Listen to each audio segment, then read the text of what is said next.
Hello, and welcome. Thank you for being here tonight. However you found your way to this story, I'm glad you did. Whether you are tucked under a blanket or resting your head against a pillow, whether the world outside your window is dark and quiet or still humming with the last sounds of the day, this is your time now. There is nothing you need to do, nowhere you need to be.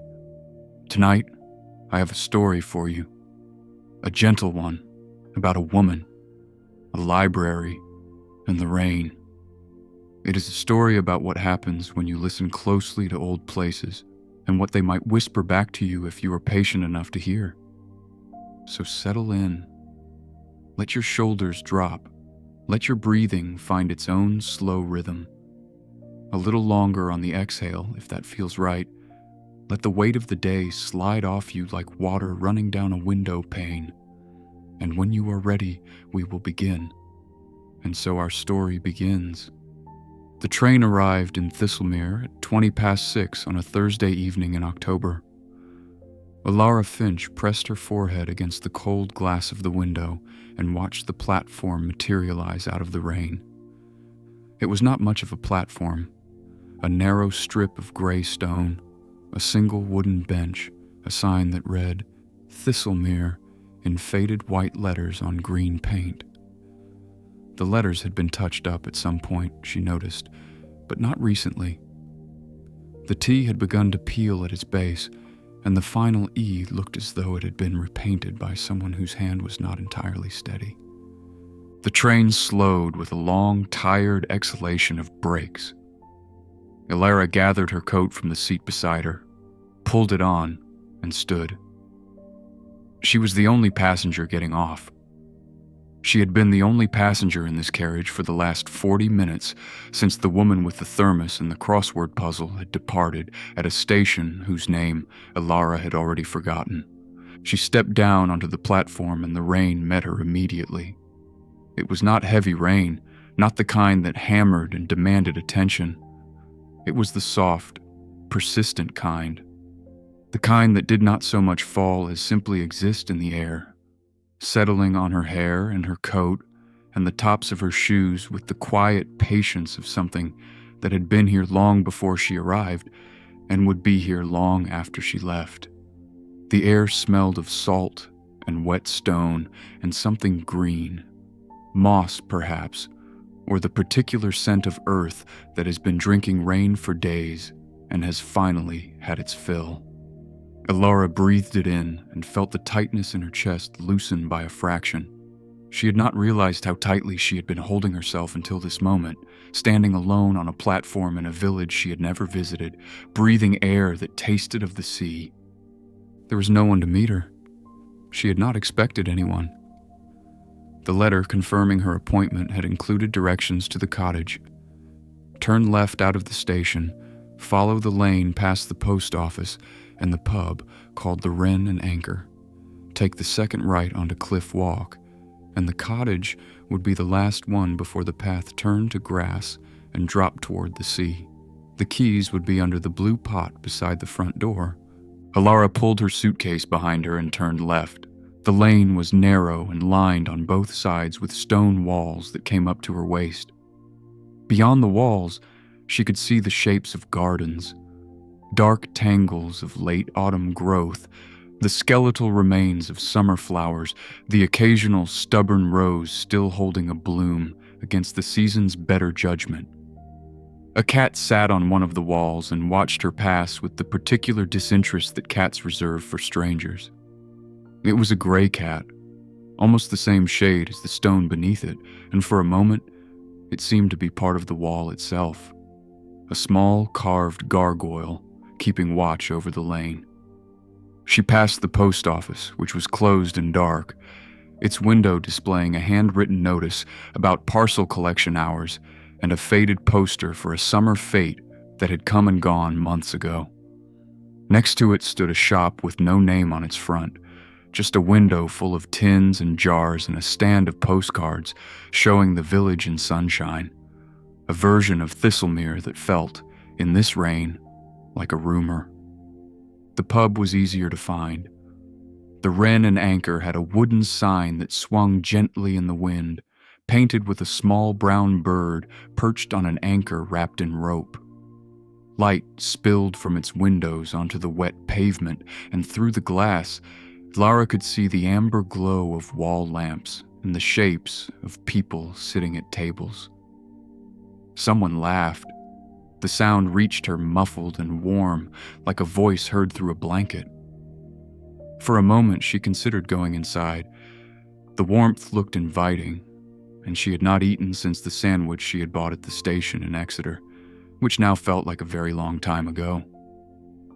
But she was tired and wet, and the idea of walking into a room full of strangers and making conversation felt like lifting something heavy.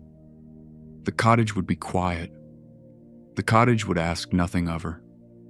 She found Cliff Walk and turned onto it. The lane narrowed further, and the stone walls gave way to hedgerows. Thick, dark tangles of hawthorn and blackthorn, their branches bare and wet and interlocking like the fingers of clasped hands. The ground beneath her feet changed from pavement to packed earth, and the wheels of her suitcase began to protest, catching on stones and ruts. She slowed her pace and let the rhythm of walking settle into something unhurried. The cottages along Cliff Walk were small and spaced apart. Each had its own character. One with a blue door and a window box still holding the brown stalks of summer geraniums. Another with a low stone wall and a gate that stood open as though expecting someone. Smoke rose from a chimney somewhere ahead, carrying with it the smell of burning wood, and Alara followed it like a thread through the damp air. The last cottage sat at the end of the lane where the path turned from earth to grass, and the land tilted downward toward the sea. She could not see the sea in the darkness, but she could hear it. A low, continuous breath, rising and falling with the unhurried rhythm of something vast and patient. The sound was deeper than she had expected, more felt than heard, a vibration that seemed to come up through the ground itself and settle in her chest. The cottage was made of the same gray stone as everything else in Thistlemere. It had a slate roof, a single chimney, and 2 windows on either side of a door that was painted the dark red of wine left in a glass overnight. A climbing rose, long past its flowering, clung to the wall beside the door, its bare stems tracing a map of summers gone by. The blue pot was where the letter had promised. Alara lifted it and found the key, a heavy iron thing, old-fashioned and satisfying in her hand. She turned it in the lock, and the door opened with a soft click, and she stepped inside. The air in the cottage was cool and still, carrying the faint smell of lavender and old wood and the particular mustiness of a space that has been closed for a while but is not neglected. More like a room that has been sleeping and is now, slowly, waking up. Alara found the light switch on the wall beside the door and pressed it, and a warm yellow glow filled the hallway from a lamp on a small table near the stairs. The hallway was narrow, with a flagstone floor and whitewashed walls. A row of coat hooks lined one side, empty except for a single canvas tote bag that someone had left behind, or perhaps placed there deliberately, a small gesture of welcome. Through a doorway to her left, she could see the kitchen, a deep stone sink beneath a window, wooden counters, a stove with an enamel kettle sitting on its smallest burner. Through a doorway to her right, the sitting room, a sofa covered in faded blue fabric, a fireplace with a basket of logs beside it, bookshelves built into the alcoves on either side of the chimney breast. Alara set her suitcase down at the foot of the stairs and stood still for a moment, listening. The rain tapped softly against the windows. The sea murmured in the distance. The cottage settled around her with small sounds. A creak of timber, the tick of a clock she had not yet located, the faint hum of the refrigerator finding its rhythm in the kitchen. She let out a long breath. Then she went to the kitchen, filled the kettle, and set it on the stove. While the water heated, she explored.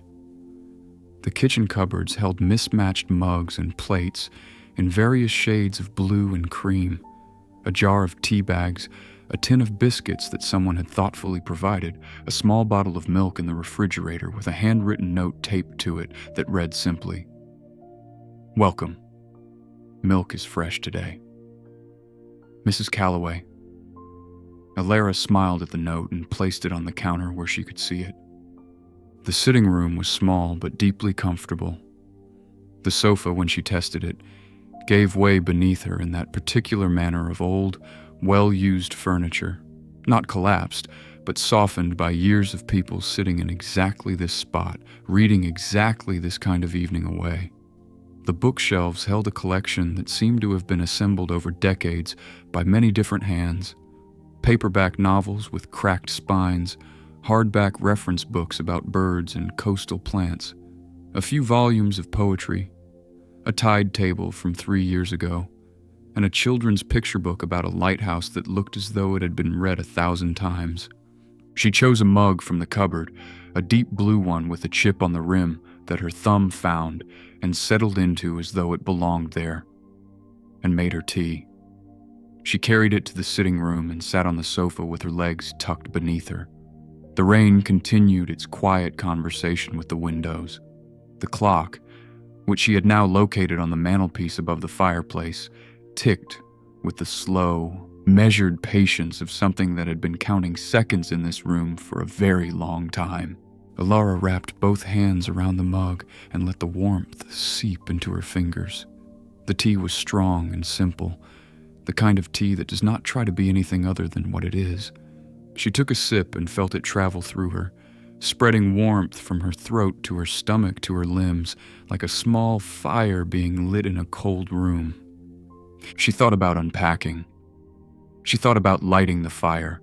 She thought about calling someone to say she had arrived safely. But the sofa held her, and the tea held her, and the sound of the rain held her, and for a while she simply sat and did nothing at all, and that was enough. She woke to the sound of gulls. The morning came gray and soft through the bedroom window, which she had left uncurtained the night before, too tired to do anything but climb the narrow stairs, find the bedroom, and fall into the bed. The bed had surprised her. It was larger than she expected, with a mattress that seemed to remember the shape of every person who had ever slept in it, and had decided, generously, to welcome one more. The sheets smelled of lavender and clean cotton, and the duvet was heavy in the way that makes you feel held rather than weighed down. Now, lying on her back with the duvet pulled up to her chin, Alara watched the light move across the ceiling. It was the particular light of a coastal morning after rain. Pale, washed, the color of diluted milk. The gulls called to each other in long, rising arcs of sound that curved over the cottage and out toward the sea. Beneath their cries, she could hear the water. Steadier now, calmer than last night, a rhythmic pulse that rose and fell like breathing. She lay still for a long time, letting the morning arrive at its own pace. Eventually, she rose and dressed in warm layers, a wool jumper over a cotton shirt, thick socks, her most comfortable trousers. She went downstairs and made tea again, this time with toast from a loaf she found in the bread bin. Slightly stale but acceptable when spread thickly with butter from a dish in the refrigerator. She ate standing at the kitchen window, looking out at a small back garden she had not seen in last night's darkness. The garden was enclosed by a low stone wall, beyond which the land fell away in a slope of rough grass toward the cliff edge. She could see the sea now, gray and silver and vast, stretching to a horizon that blurred into the sky so gradually that it was impossible to say where one ended and the other began. A path of flat stones wound through the garden to a wooden gate in the far wall. and beyond the gate, a trail of beaten earth disappeared over the edge of the slope toward the water. The garden itself was in the late stages of autumn, not dead, but resting. A few herbs still held green in a bed near the kitchen door. Rosemary, thyme, something she thought might be sage. The rosemary was tall and woody, clearly old, and when she reached out and brushed her fingers against its needles, the scent came away on her skin. Sharp, clean, and alive. After breakfast, Alara washed her mug and plate, dried them, and put them away. Then she found her coat, her scarf, and the directions she had been given to the library. It was not far. Nothing in Thistlemere, she was beginning to understand, was far from anything else. The walk took her back along Cliff Walk, past the other cottages, one of which now had a light on in its kitchen window and a ginger cat sitting on its doorstep, and onto the main lane through the village.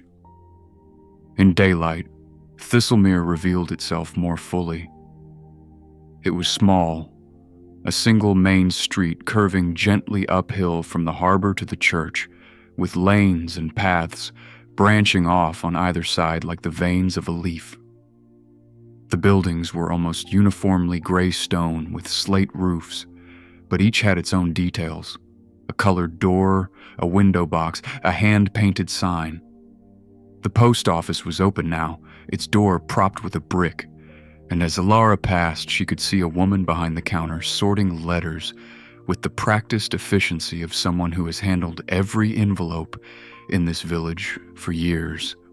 The harbor sat at the bottom of the main street, a small crescent of stone wall enclosing a handful of fishing boats that rocked gently on the gray water. Nets were draped over the harbor wall to dry, though in this weather, drying seemed optimistic.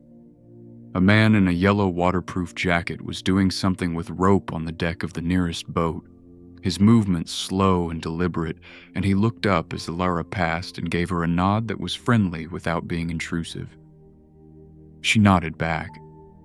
The library was at the top of the village, set slightly apart from the other buildings on a small rise that gave it a view over the rooftops to the sea. Alara saw it before she reached it.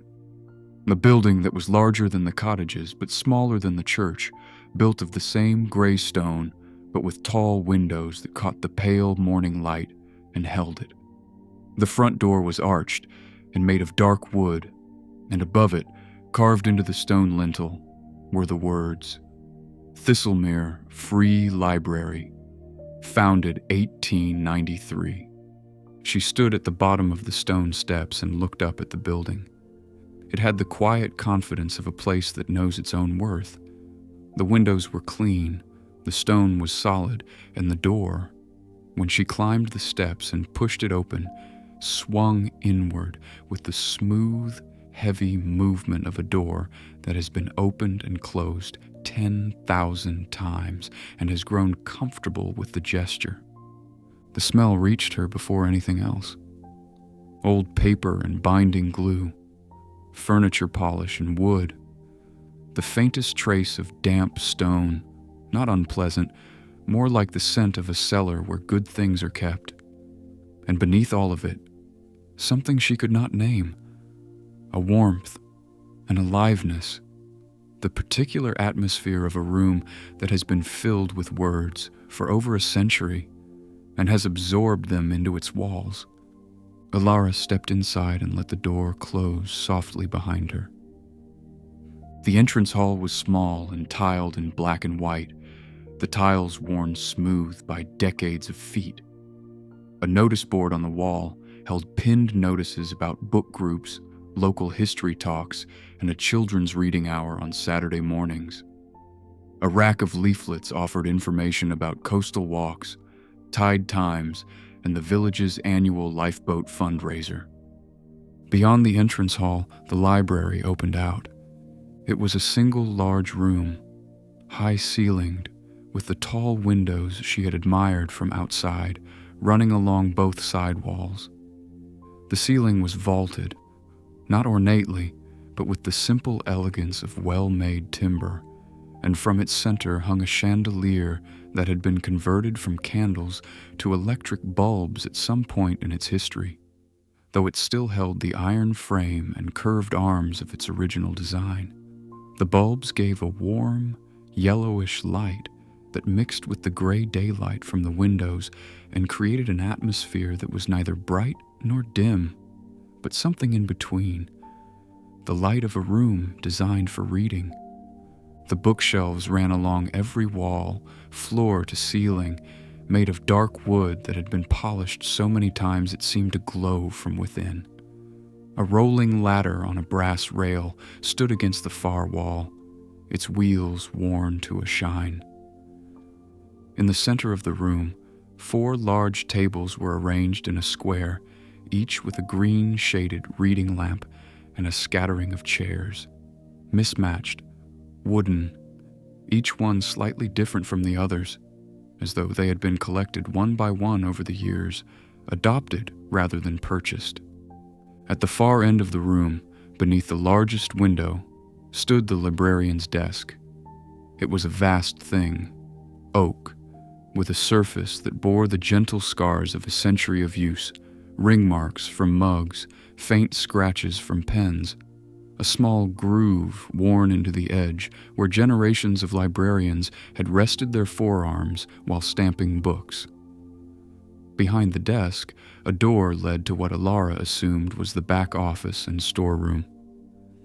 She walked slowly through the room, letting her fingers trail along the spines of books as she passed. The collection was eclectic in the manner of small libraries, novels rubbing shoulders with gardening manuals, atlases stacked beside cookbooks, a shelf of local history next to a shelf of romance paperbacks with embossed covers. There was no particular system that she could see immediately, though she suspected there was one. There is always a system in a library, even if it is visible only to the person who created it. The quiet was extraordinary. Not silence. The building was too alive for silence. The clock on the wall above the desk ticked softly. The windows let in the faint sound of wind. Somewhere, a pipe or a beam settled with a small creak, but these sounds did not break the quiet. They furnished it. They were the quiet's companions, the small voices that kept it company so that it never became loneliness. Alara reached the desk and set down her bag. She ran her hand across the surface of the oak and felt its history beneath her palm. Warm, smooth, steady. On the desk sat a ledger, a cup of pens, a date stamp, and a small brass bell of the kind you press with your palm. She pressed it gently, and it rang with a clear, bright note that traveled through the room and came back to her softened, as though the books had absorbed some of its sharpness.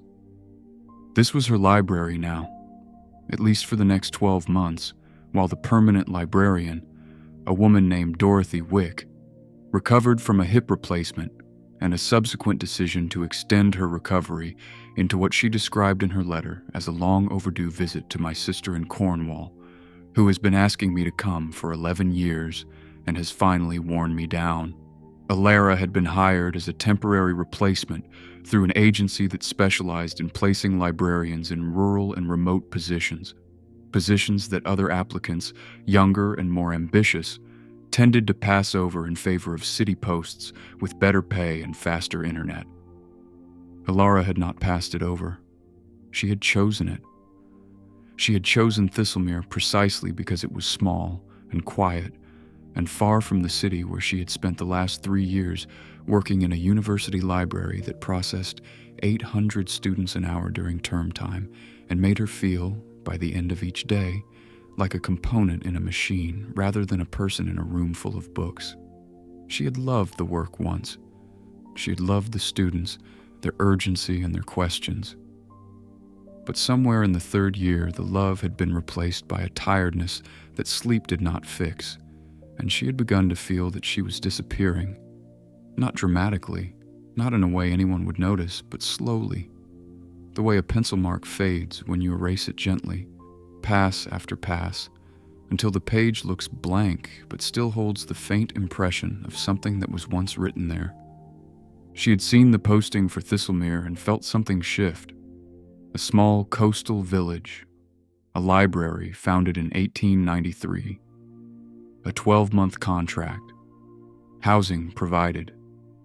She had applied before she could think about it too carefully, and when the acceptance came, she had packed her life into 2 suitcases and a box of books, given notice on her flat, and taken the train west. Now she was here, standing behind a desk in a room full of books in a village she did not know, and the quiet wrapped around her like a coat. She spent the morning learning the library.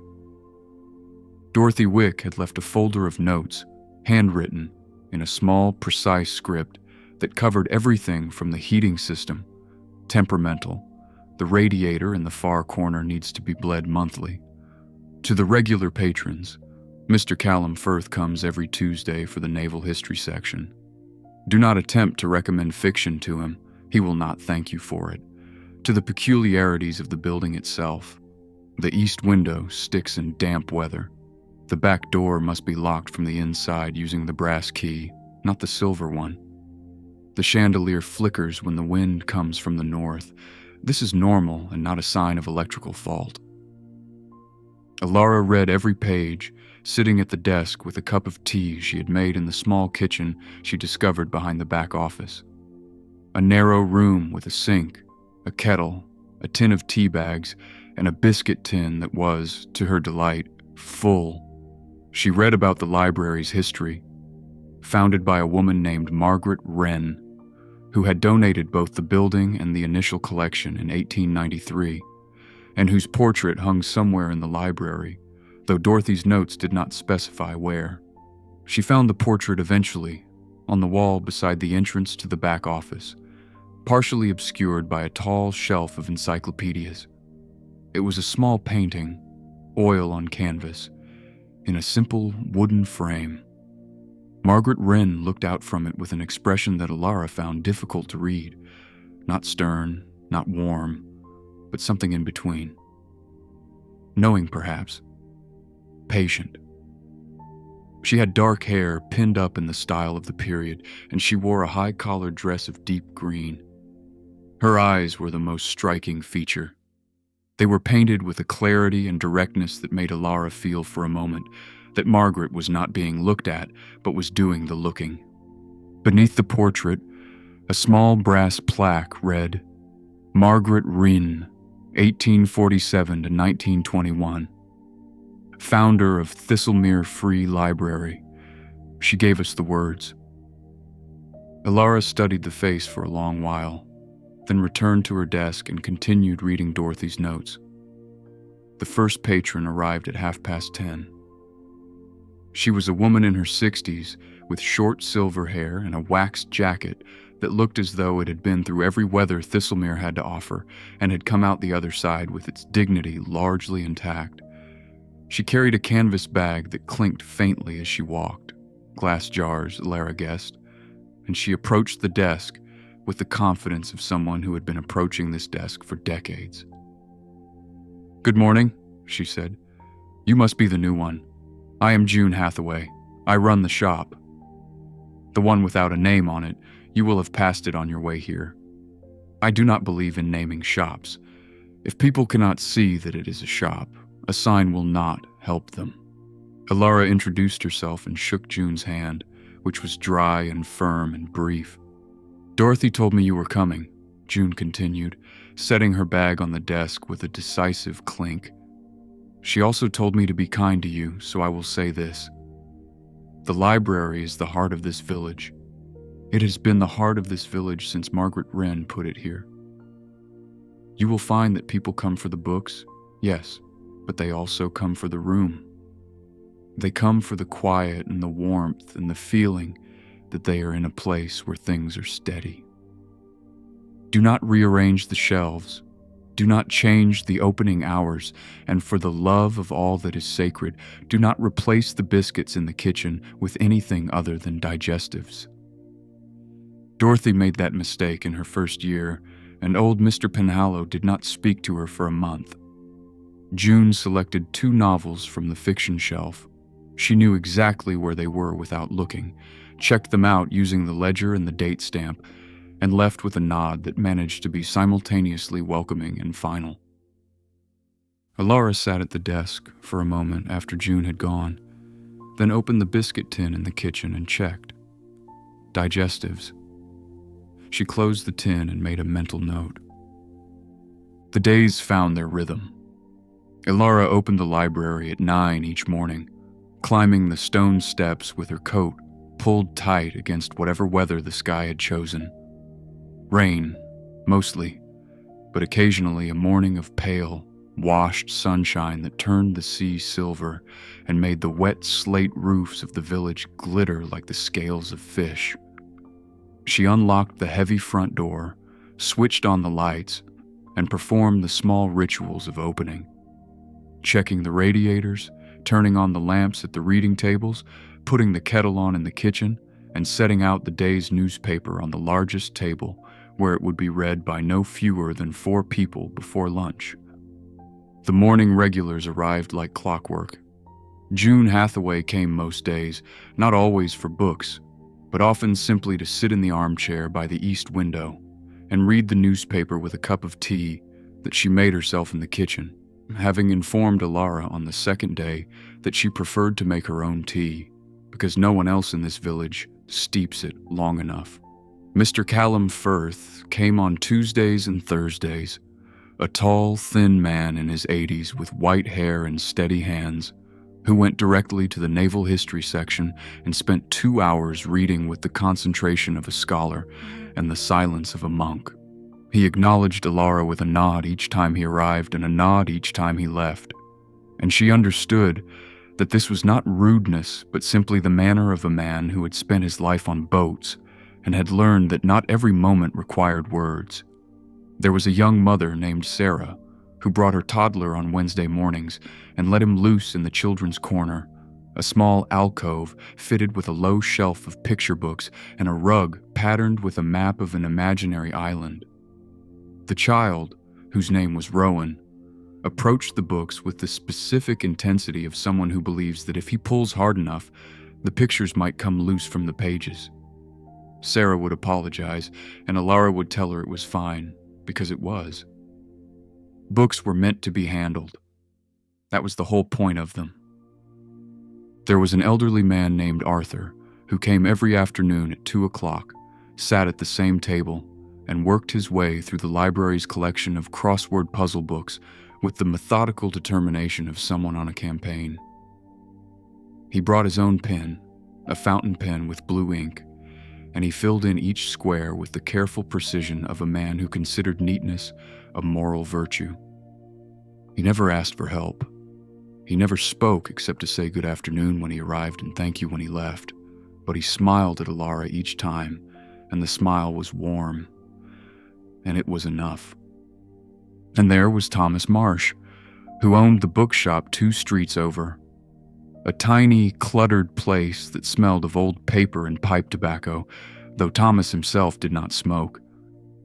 He was in his late 50s, with kind eyes and a beard that he trimmed badly, and he came to the library not for books. He had more than enough of his own, but for company. He would lean against the desk and talk to Alara about whatever he had been reading, or thinking, or wondering about, in the unhurried way of someone who had long ago decided that the most interesting conversations were the ones that went nowhere in particular. Alara listened. She was good at listening. It was one of the reasons she had become a librarian. Librarians, she had always believed, were professional listeners. People came to the desk with questions, but beneath the questions were other things: loneliness, curiosity, the need to be seen, the need to share something that delighted them. A good librarian heard all of it. In the quiet hours, and there were many quiet hours, this being a small village library and not a city institution, Alara explored the collection. She wandered the shelves, the way you wander a garden without a destination, picking up whatever caught her eye. She found books she had loved as a child and books she had never heard of. She found a first edition of a novel she had studied at university, tucked between two cookbooks as though it had wandered there by accident and decided to stay. She found a shelf of local history, slim volumes with titles like The Tides of Thistlemere and Coastal Churches of the Southwest. And she began to read them in the afternoons when the library was at its quietest and the light through the tall windows lay in long rectangles across the floor. The library, she was learning, had its own daily rhythm, as steady and predictable as the tide. Morning was for the regulars. Midday was for the occasional visitor, a walker seeking shelter from the rain, a tourist who had wandered up from the harbor and was surprised to find a library this far from anywhere. Afternoon was for the dedicated, Arthur with his crosswords, Callum with his naval history, the occasional school child sent by a parent to find a book for a project, and evening was for Alara alone. She stayed late most days, not because she had to, but because she wanted to. The library after closing was a different place. The sounds of the village faded, the gulls, the harbor, the occasional car, and what remained was the building itself, its creaks and settlings, the tick of the clock, the whisper of pages when a draft found its way through the east window and stirred the air enough to make the books on the nearest shelf murmur in their sleep. Alara would sit at the desk in the pool of light from the green-shaded lamp and read, or write in the journal she kept, or simply sit and listen to the building breathe. It was in these hours that she felt most at peace. The loneliness that had driven her here, or rather, the exhaustion that had worn a groove so deep it had become indistinguishable from loneliness, began, slowly, to change shape. It did not disappear, but it softened. It became less like an absence and more like a space, an opening where something new might eventually grow. She began to notice things about the library that Dorothy's notes had not mentioned. The way the light moved through the tall windows over the course of a day, shifting from cool gray in the morning to warm gold in the late afternoon, painting different walls at different hours as though the building were slowly turning, like a sunflower following the sun. The way the floorboards near the fiction section creaked in a pattern that was almost musical. 3 notes, always the same, whenever she walked that particular path. The way the chandelier, true to Dorothy's warning, flickered when the north wind blew, but did so with a rhythm that felt less like an electrical fault and more like a heartbeat. And she noticed the books, not all of them, not most of them, but certain ones. The older ones, the ones on the highest shelves and the deepest corners, the ones that looked as though they had been in this building since the day it opened, seemed to carry something extra. A weight that was more than paper. A presence that went beyond ink and binding. When she held them, she sometimes felt a warmth in the cover that could not be explained by the temperature of the room. When she opened them, she sometimes caught a scent that did not belong to old paper, something floral or mineral, or like the air just before rain. She mentioned this to Thomas one afternoon, leaning against the desk while he browsed the poetry section. "Some of these books feel different," she said. "Older, obviously, but also, I do not know how to say it, fuller." Thomas looked at her over the top of his reading glasses. "That is the building," he said. "Old libraries absorb things. Every person who has sat in this room and read a book has left something behind. Not much. A breath, a thought, a feeling. But over 100 years it accumulates. The books soak it up like sponges. You are not imagining it." He paused, then added more quietly, "Margaret Wren knew that. I think she built this place to hold more than books." He did not explain what he meant. Alara did not ask. But the words stayed with her, settling into the same quiet space where the library's sounds and smells and rhythms were slowly making a home. The rain continued. It rained almost every day in Thistlemere. Not always heavily, not always all day, but consistently, reliably, as though the sky had made a commitment and intended to honor it. Alara grew accustomed to it. She learned to read its moods, the light mist that was barely more than damp air, the steady drizzle that could last for hours without changing intensity, like a note held on a violin. The heavier showers that came in bursts, drumming on the library roof with a sound that was almost musical before easing back to the bass line of drizzle. She bought a proper raincoat from June's shop, dark green, waxed cotton, with deep pockets and a hood that stayed up even in wind. June approved of the purchase with a nod, and the closest thing to a compliment Alara had yet received from her. That will do. The rain became part of her life the way the library had, not an interruption, but a companion. She walked to work in it, walked home in it, stood in the cottage garden in it, letting it settle on her face while she listened to the sea. She learned that rain in Thistlemere was not something you waited out. It was something you lived in. The villagers did not complain about it, did not comment on it, did not seem to notice it any more than they noticed the air they breathed. Rain was simply part of the vocabulary of this place, as fundamental as stone and salt, and the sound of gulls at dawn. 3 weeks passed. Alara fell into the rhythm of the village and the library, and the rhythm held her, steady as the tide. She woke to gulls, she made tea, she walked to work, she opened the library, she served the patrons, she explored the shelves, she stayed late, she walked home in the rain, she ate simple meals in the cottage kitchen, soup, bread, cheese, an apple.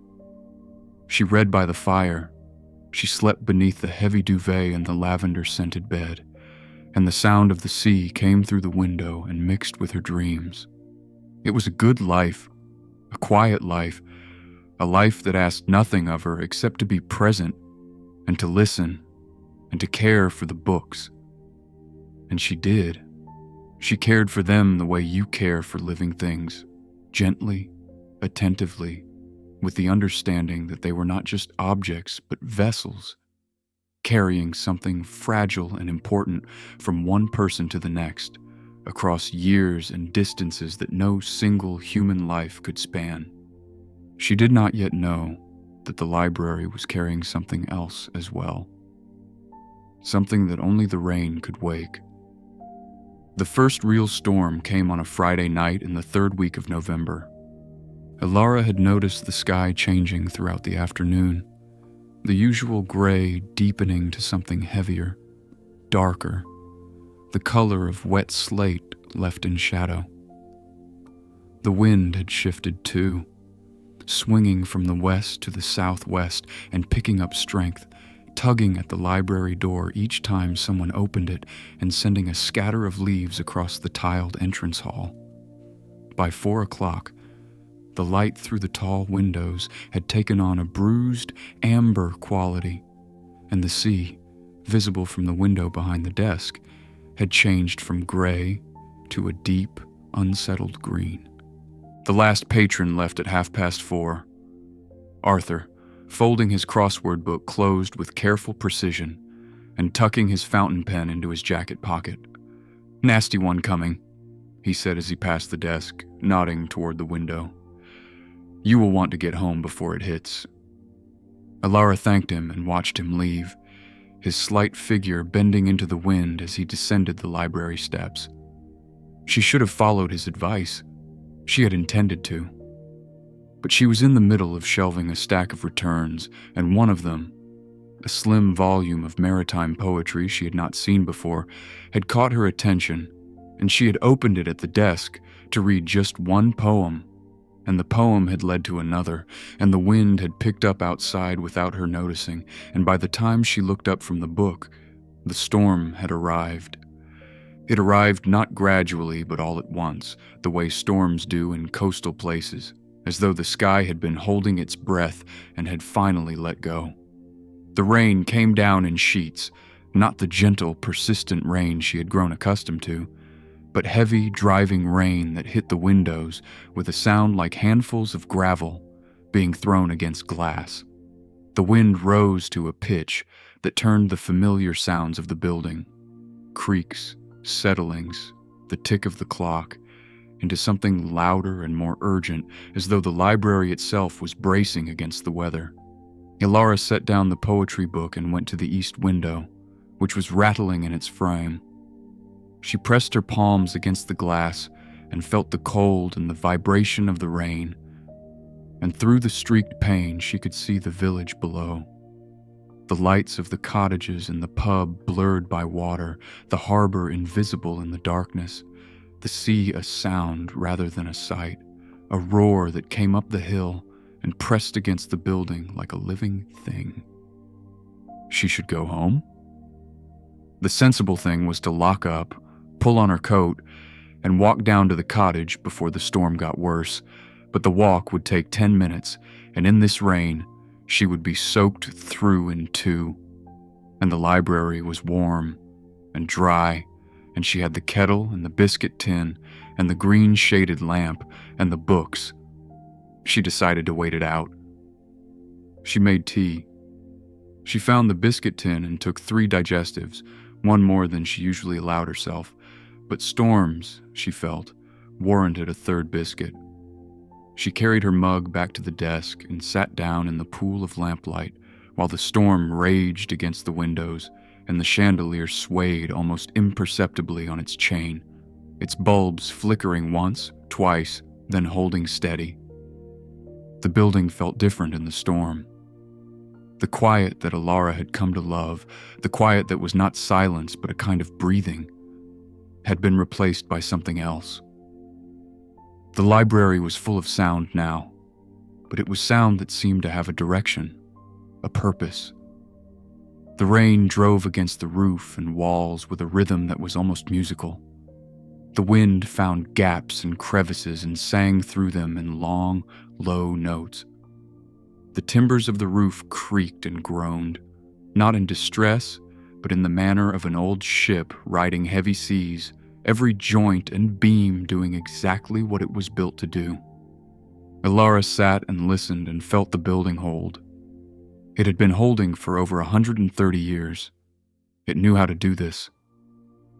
She finished her tea and her biscuits. She opened the maritime poetry book again and read by lamplight while the storm continued. The poems were about fishermen and lighthouse keepers and women who stood on cliffs watching the horizon. They were old poems written in a style that was slightly formal but not stiff, and they had the particular quality of words that have been shaped by people who lived close to the sea and understood its grammar. Its long sentences and sudden stops, its moods that changed without warning. She was reading a poem about a harbor at dusk when she noticed that the page felt different beneath her fingers. She paused, looked down. The page she was touching was not the page she had been reading a moment ago. Or rather, it was the same page, the same paper, the same weight, the same faint yellowing at the edges. But the words on it were different. Where the harbor poem had been, there was now a passage of prose, handwritten prose, in a small, neat script that was not typed or printed, but written directly onto the page in dark ink, as though someone had sat down with a pen and inscribed these words into the book by hand long ago. Ilara stared at the page. She turned back. The previous poem was still there, unchanged, familiar. She turned forward again. The handwritten passage was still there too, occupying a page that she was certain, absolutely certain, had held something else when she had first opened the book that afternoon. Her first thought was that she had missed it, that the passage had always been there and she simply had not noticed it earlier. The way you can look at a shelf you pass every day and suddenly see an object that has been sitting there for months. But she had read this section of the book already. She had turned these pages. She was a librarian. She noticed pages. She read the handwritten passage. It was short, a single paragraph, perhaps 150 words. It was written in the first person, in a voice that was quiet and precise and carried a warmth that felt oddly familiar, though Alara could not say why. It described a night very like this one. A storm against the windows, the library lit by lamplight, the sound of the sea rising up the hill. And it said this: "When the rain falls heavy and the wind turns south, the walls remember." Every book in this room holds more than its printed words. It holds the breath of every person who has read it, the thoughts they did not speak aloud, the questions they were afraid to ask. On nights like this, when the building shakes and the rain finds its way into every crack and corner, the old words loosen. What was hidden rises to the surface, the way water brings up what the earth has been keeping. If you are reading this, you have stayed long enough to hear it. Sit quietly. Listen. The library has something to tell you. Alara read the passage 3 times.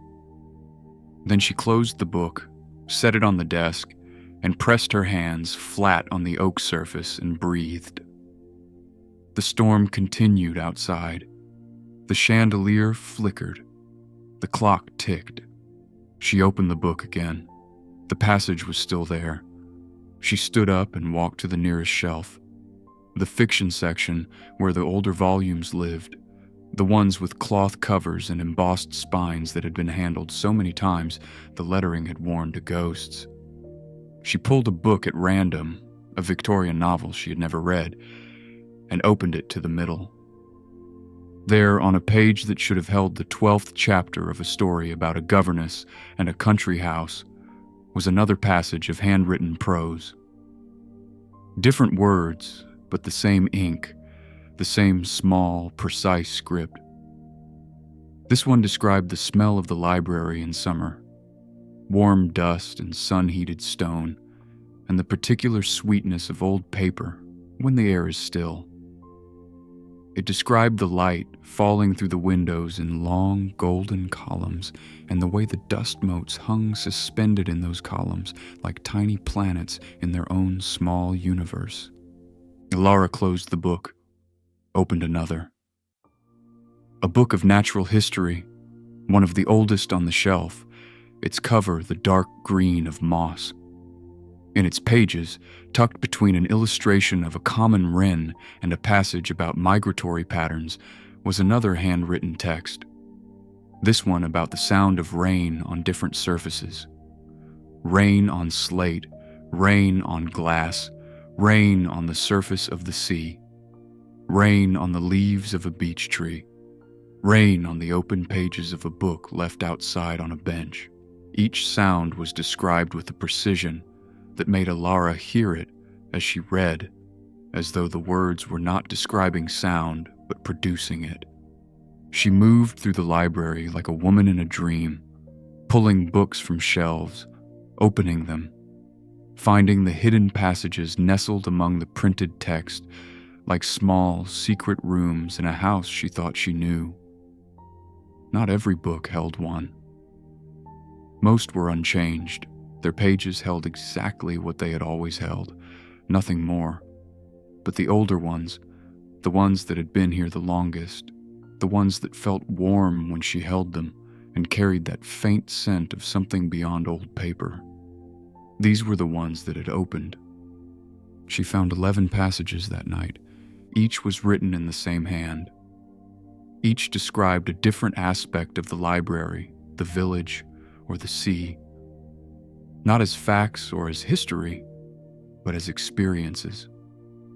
They were written by someone who had stood in this room and breathed this air and watched this light and listened to this rain, and who had felt moved to record what they saw and heard and felt, not in a separate journal or a private diary, but in the books themselves. as though the books were the only place where such words truly belonged. The voice in the passages was steady and warm and observant, with a particular attention to small things, the way candlelight moved on the ceiling, the sound of a key turning in the old lock, the feeling of cold stone beneath bare feet on a winter morning. And there was something else in the voice, too.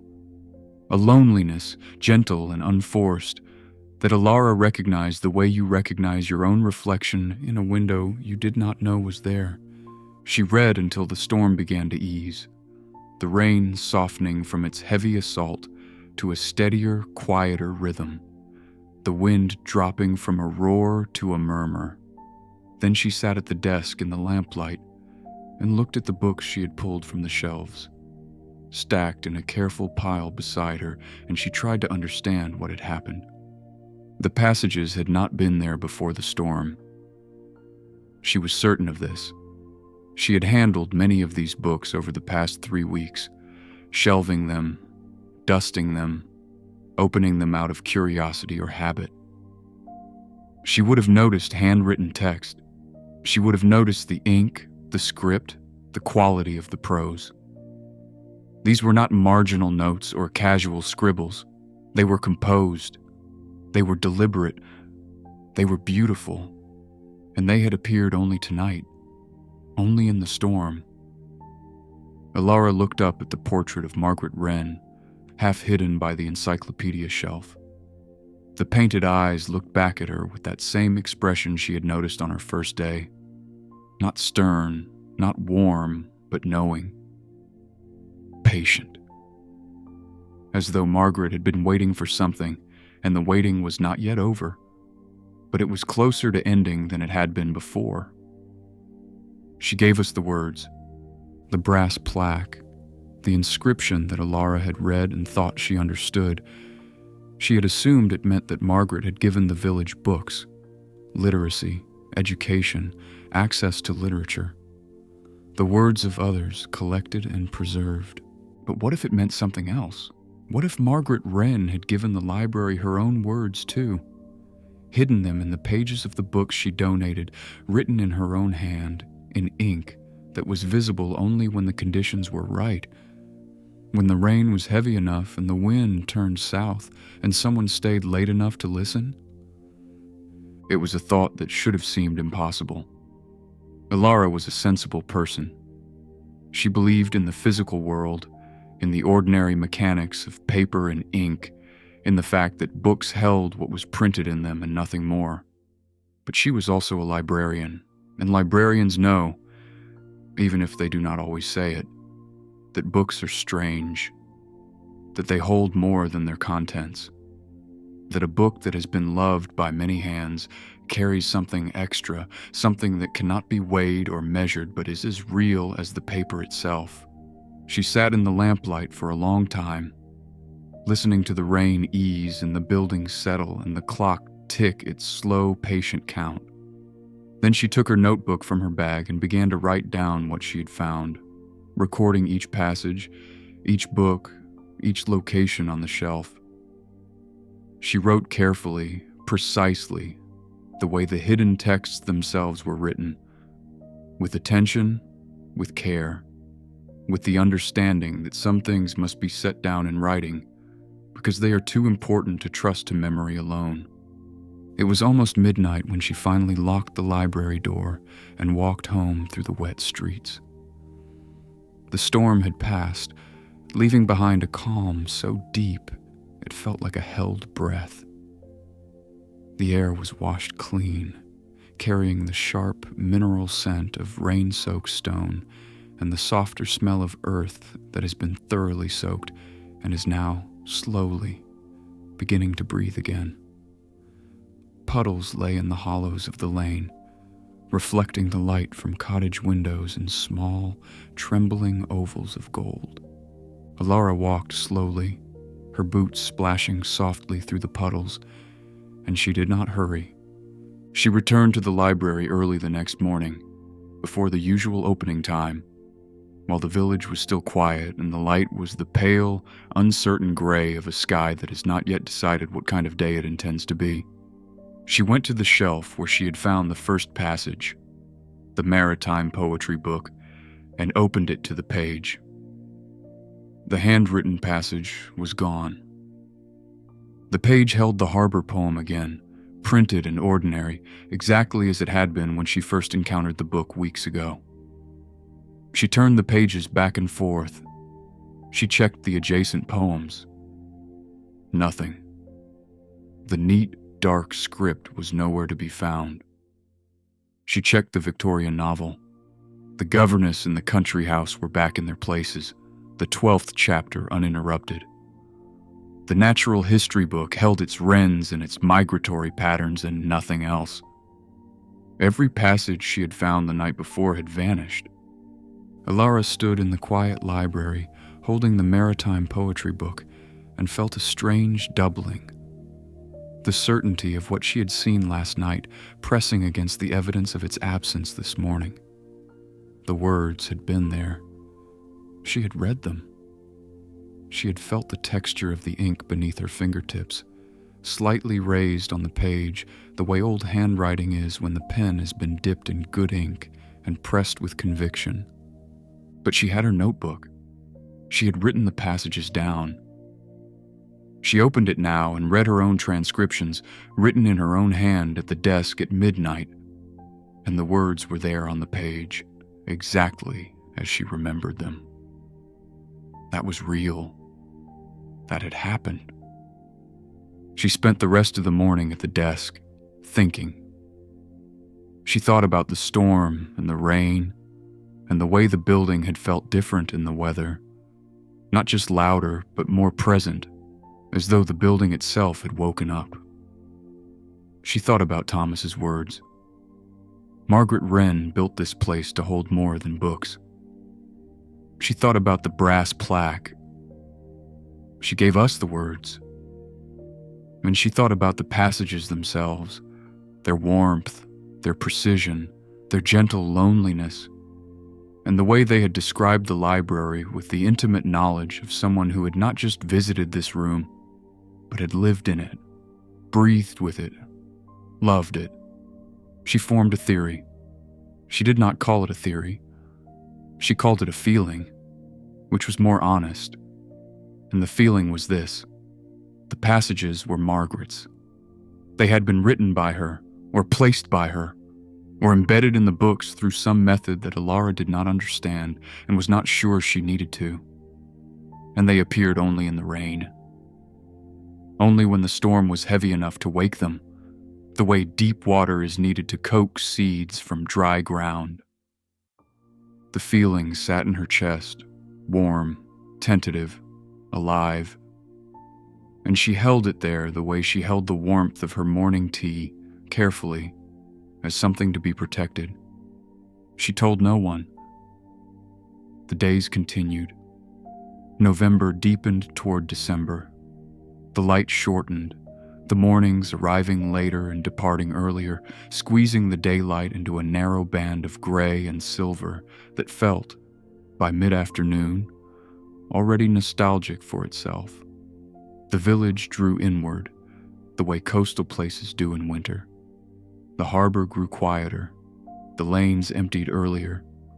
Lights appeared in cottage windows by 4 o'clock, and the smell of wood smoke hung in the cold, damp air like a veil. Alara attended the library with the same steady attention she had given it since the beginning, but now there was something else beneath the routine. An alertness, a listening. She found herself watching the sky with new attention, noting the direction of the wind, the weight of the clouds, the color of the sea. She was waiting for rain. Not the usual rain. Not the soft, persistent drizzle that was Thistlemere's default setting. She was waiting for the kind of rain that shook the building, that drove against the windows with the force of something that intended to be heard. Storm rain. Rain with a voice. While she waited, she went about her work. She served the regulars. She shelved the returns. She read in the quiet hours. She explored the village on her days off, walking the coastal path in her waxed coat. discovering coves and headlands and stretches of beach where the sand was dark and wet and the waves came in long, slow rolls that broke with a sound like sighing. She spoke with the villagers and began to know them, not with the quick surface knowledge of a city, but with the slow, accumulating knowledge of a small place where every conversation adds a thread to a growing tapestry. She learned that June Hathaway had once been a school teacher in Bristol before coming to Thistlemere to care for her mother and staying because the village had grown into her like a root. She learned that Arthur, the crossword man, had been an engineer who built bridges and now spent his retirement taking things apart in his mind because he said it was the same pleasure in reverse.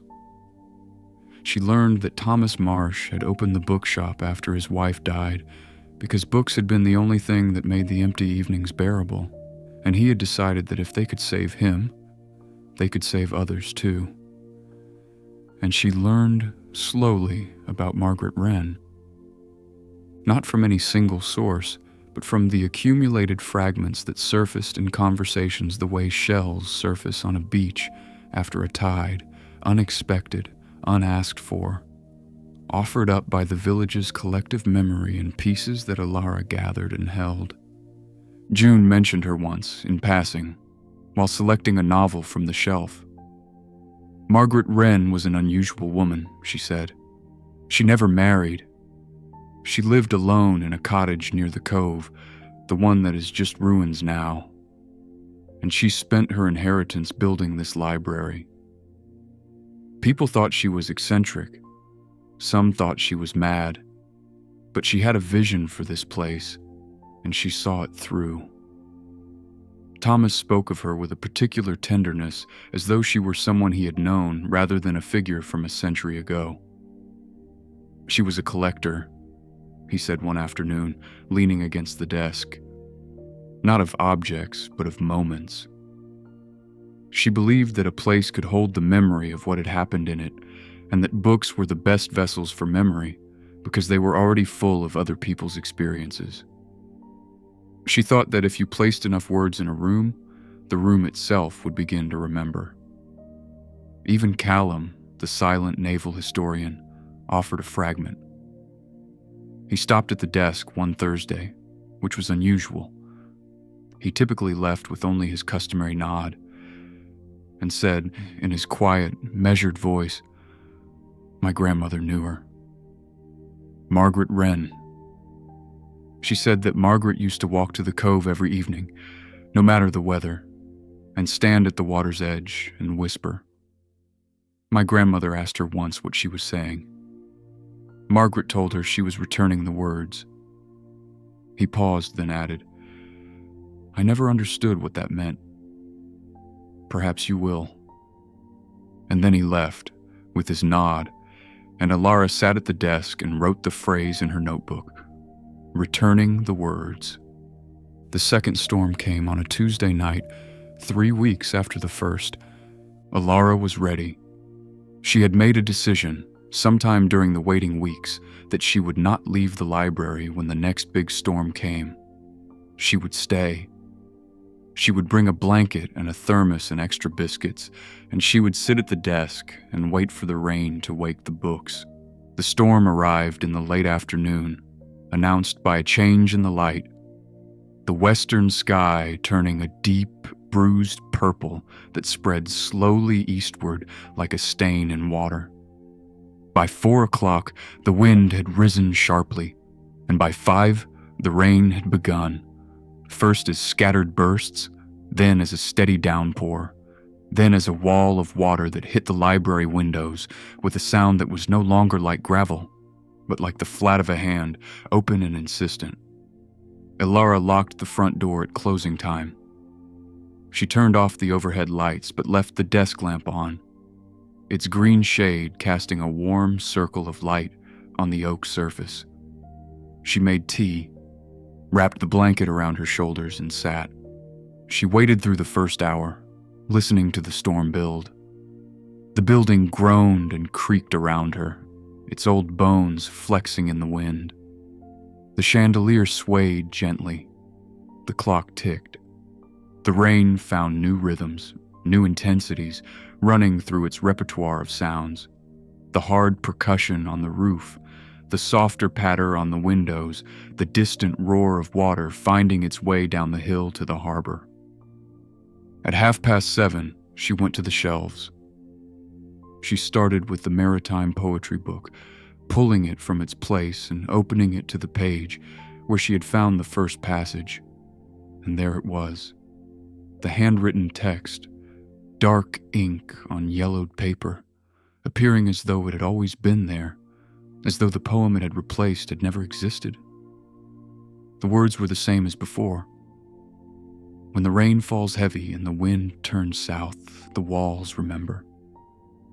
Ilara's hands trembled, not with fear, with something closer to recognition. The feeling that you have been given confirmation of something you already knew, and the relief that comes with no longer having to wonder. She moved through the library methodically this time, pulling books from the shelves in an order she had planned during the waiting weeks. She started with the oldest volumes and worked forward, checking each one, recording what she found. Some held passages she had seen before, the summer light, the sound of rain on different surfaces, but others held new ones. The library, it seemed, did not repeat itself exactly. Each storm brought its own revelations. She found a passage about the view from the library windows on a winter morning, when the sea and the sky were the same shade of silver, and the only way to tell them apart was by the movement. The sky still, the sea restless. She found one about the smell of the books in autumn, when the dampness in the air drew out the deeper sense of old paper and binding leather and the particular mustiness of cloth covers that had been closed for years. She found one about the sound of footsteps on the tiled entrance hall.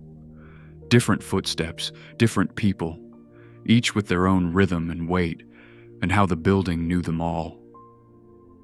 And she found, in a large atlas near the back of the reference section, something new. It was not a passage of prose.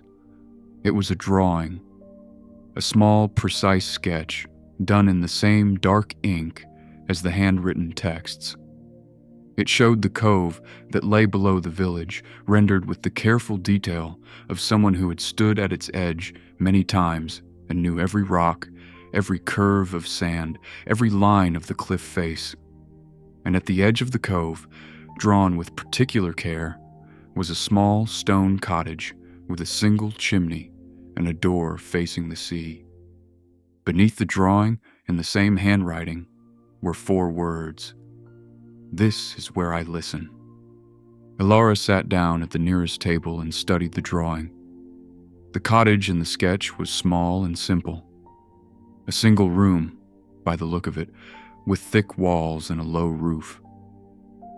It was the kind of building that had been made to withstand weather, to hold its ground against the wind and the salt and the spray, not through strength, but through stubbornness, the way a stone in a river holds its place not by resisting the water, but by being too heavy to move. She thought of what Callum had said, his grandmother's memory of Margaret walking to the cove every evening, standing at the water's edge, whispering, returning the words. And she thought of Thomas's description. Margaret believed that a place could hold the memory of what had happened in it. The cottage in the drawing, the ruins on the cliff, Margaret's home. Ilara turned the page of the atlas, but there was nothing more. She turned back. The drawing was already beginning to fade, not vanishing, not yet, but softening at its edges, the way a breath on cold glass slowly clears. The storm outside was easing. She could hear the change in the rain, the heavy drumming giving way to a steadier, lighter rhythm, like the difference between applause and the quiet tapping of fingers on a table. She wrote everything down. Every passage, every location, the drawing of the cottage. She wrote quickly, her pen moving across the pages of her notebook with an urgency she had not felt before, aware that the words and images were fading around her as the storm released the building from its grip. By 10 o'clock, the rain had softened to a drizzle. Alara checked the books one more time. The passages were gone. The pages had returned to their printed selves, ordinary and unchanged. The atlas held its maps and only its maps. She packed her blanket, her thermos, her notebook. She turned off the desk lamp. She stood in the dark library and listened to the building settle into its post-storm quiet, the creaks and murmurs of a structure finding its resting state, like a body lowering into a chair after a long day. "Thank you," she said quietly to the room. She was not sure why she said it, but it felt right. Then she locked the door and walked home through the wet night. She did not sleep easily that night. She lay in bed beneath the heavy duvet, listening to the last of the rain against the window, and her mind moved through the passages she had found, turning them over the way you turn a smooth stone in your hand, feeling its surfaces, its weight, its warmth. The voice in the passages haunted her. Not haunted. That word carried darkness, and this voice carried light. But it stayed with her. It occupied a space in her thoughts that had been empty, and it filled it with something. A presence, a companionship. The feeling of being in a conversation with someone who understood the particular shape of her solitude because they had known a similar one. She fell asleep eventually, and in the morning the sky was clear for the first time in days. A washed, delicate blue, like fabric that has been bleached by the sun. She stood at the bedroom window and looked out at the sea, which was calm and silver and stretched to the horizon with the quiet confidence of something that had finished making its point and was content, for now, to rest. She made tea. She ate toast with butter and honey that she had bought from the village shop. She sat at the kitchen table and opened her notebook and read what she had written. And the passages were still there. Margaret's words, captured in Alara's handwriting, preserved against the fading that took them from the books. Then she dressed warmly, put on her boots and her green coat, and walked to the cove. The path to the cove left the village at its southern edge, where the last cottage gave way to open headland, and the land began its slow descent toward the water. It was a footpath worn into the grass by generations of feet, fishermen, walkers, children, lovers, people who came to the cliff edge to think, or to grieve, or simply to stand in the wind and feel the size of the sea against the smallness of their own lives. Alara followed it downhill, picking her way carefully over tussocks of grass and patches of mud left by the recent rain. The ground was soft and yielding beneath her boots, and the air was sharp with salt and the cold, clean scent of a sky that had been scoured by wind. To her left, the cliff edge dropped away to rocks and spray, and she could hear the waves breaking far below with a sound that was less a crash and more a long, drawn-out sigh, as though the sea were exhaling against the stone. The cove appeared gradually, revealing itself as the path curved and descended. First the curve of the headland on the far side, then the pale strip of sand between the rocks, then the water itself, pewter gray and calm after the storm, moving in slow, heavy rolls that broke on the sand with a soft hush and drew back with a whisper. It was a small cove, sheltered on three sides by dark cliffs streaked with green and orange lichen, with a narrow entrance to the open sea that framed a rectangle of gray horizon. At low tide, Alara could see. The sand stretched wide and flat, patterned with the ribbed marks left by retreating water. At high tide, the sea would fill the cove almost to the cliff base, and the beach would disappear entirely, swallowed by the patient rhythm of the water. She found the ruins at the eastern edge of the cove. where the cliff curved inward and formed a natural shelter from the prevailing wind. They were barely ruins, a low wall of stone, no higher than her waist, tracing the rectangular outline of what had once been a small building. One corner still stood taller than the rest, 5 or 6 courses of stone. The mortar crumbled, but the stones themselves still fitted together with the tight precision of careful work. The doorway was visible as a gap in the wall facing the sea, and in its threshold, a flat stone that had been worn smooth by feet, or by water, or by time, or by all three working together with their particular patience. Inside the outline of the walls, grass had grown. The floor was gone, if there had ever been a floor, and in its place was earth and moss and the small, hardy plants that colonized abandoned places. Stonecrop, sea thrift, the low mats of wild thyme that released their scent when Alara stepped on them, filling the air around her with something sweet and ancient. She stood in the center of what had been Margaret Wren's cottage and looked out through the doorway at the sea. The view was extraordinary. Framed by the rough stone of the doorway, the cove opened out to the water and the sky in a composition that felt deliberate, as though Margaret had positioned her cottage not just for shelter, but for this particular view, this particular relationship between the domestic and the vast. The doorway was a window onto the sea. The cottage was a place from which to watch and to listen. Alara sat down on the smooth threshold stone. It was cold beneath her, even through her coat, but she did not mind. The stone had a solidity that felt grounding, a weight that connected her to the earth and, through the earth, to the long history of this place. She could feel the wind from the sea on her face, light and cold, carrying the mineral scent of deep water and the faintly metallic smell of wet rock. She stayed for a long time. She thought about Margaret, alone in this cottage, a woman in the 1880s and 1890s who had chosen not to marry, who had used her inheritance not for comfort or security, but for a library, who had lived at the edge of the village, at the edge of the land, at the edge of the water, in a space that was not quite domestic and not quite wild, but something in between, who had walked this path every evening and stood at the water's edge and whispered words to the sea, returning the words.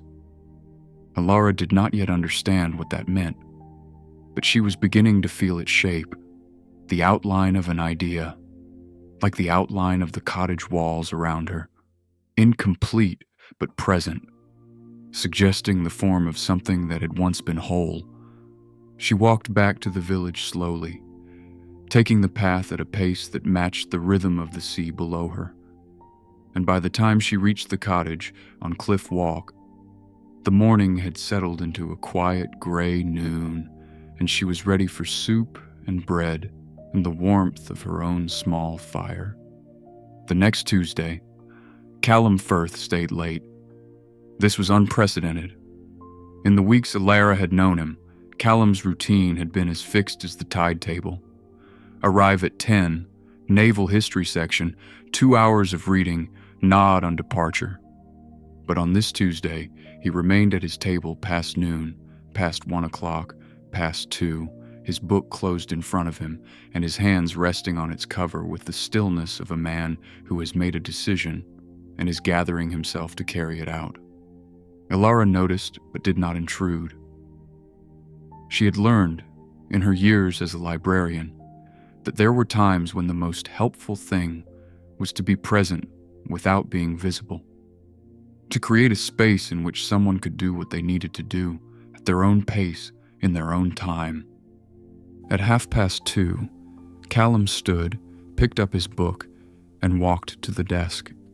He placed the book on the counter and looked at Alara with an expression she had not seen before, not the usual guarded neutrality, but something more open, more searching, as though he were trying to determine whether she could be trusted with something that mattered. "You have been staying late," he said. "In the storms." Alara felt the words settle in the air between them. She had not told anyone about the passages. She had not mentioned the storms, or the staying late, or the handwritten words that appeared and disappeared. But Thistlemere was a small village, and in small villages, the movement of light in a window at midnight does not go unnoticed. "Yes," she said. "I have." Callum nodded, slowly. He placed one hand flat on the counter, the way you place a hand on a table when you are about to say something important and want to feel something solid beneath you. "My grandmother told me more than what I shared with you before," he said. "She told me that Margaret Wren had a theory about this library. She believed that words could be stored in a place the way warmth is stored in stone. You heat a stone by the fire, and it holds the heat long after the fire goes out. Margaret believed that if you wrote words with enough care and enough feeling, and you placed them in a room that was built to hold them, the room would keep those words alive. Not on the page exactly, in the walls, in the air, in the fabric of the building itself." He paused. Alara waited. "My grandmother said that Margaret told her the rain was the key. Rain was how the words came back. She said that the building breathed with the weather, expanding and contracting the way stone does when it is wet and then dry, wet and then dry. And when the rain was heavy enough and lasted long enough, the words that Margaret had woven into the library would rise to the surface. The way fossils rise to the surface of a cliff face when the rain washes away the soil above them." He looked at her steadily. "I did not believe it when I was young. I thought my grandmother was being fanciful. She was a fanciful woman in many ways, but she was also an honest one, and she was not the kind of person who invented stories for the sake of it." He was quiet for a moment, his eyes moving to the portrait of Margaret Wren on the wall. Then he looked back at Alara. "You have found them," he said. It was not a question. "Yes," Alara said, "I have found them." Callum nodded again, and something in his face eased. The particular relief of a man who has carried a piece of knowledge that he feared might be only his, and has discovered that it's shared. "My grandmother found them too," he said, "in the storm of 1947. She was the librarian here then, during the winter. She stayed late one night, the same as you, and she found passages in the books. Handwritten, Margaret's hand. She said they were the most beautiful things she had ever read. Small observations, feelings, the kind of writing that makes you see something you have looked at 1,000 times as though you are seeing it for the first time." He paused, and his voice, which had been steady and measured, softened. "She said that finding those words was like discovering that the building had a heart, and that the heart was still beating, 60 years after Margaret's death. She said it changed the way she felt about the library. It was not just a collection of books after that, it was a living thing, a place that remembered, a place that spoke if you were patient enough to listen." Alara felt the warmth of his words settle in her chest, layering over the warmth that had been growing there since the first storm. She was not the first. Callum's grandmother had found the words too, more than 70 years ago. And if his grandmother had found them, then perhaps others had as well. Other librarians, other people who had stayed late in other storms, other quiet listeners in the lamplit room. "Did she write them down?" Alara asked. Callum shook his head. "She meant to. She told me she meant to. But the next storm did not come for weeks. And when it did, she was ill and could not come to the library. And after that, life carried on, the way life does, and the urgency faded. She always intended to go back, but she never did. She passed the story to me instead." He reached into the inside pocket of his jacket and drew out a small object, a folded piece of paper old, yellowed at the creases. He placed it on the desk.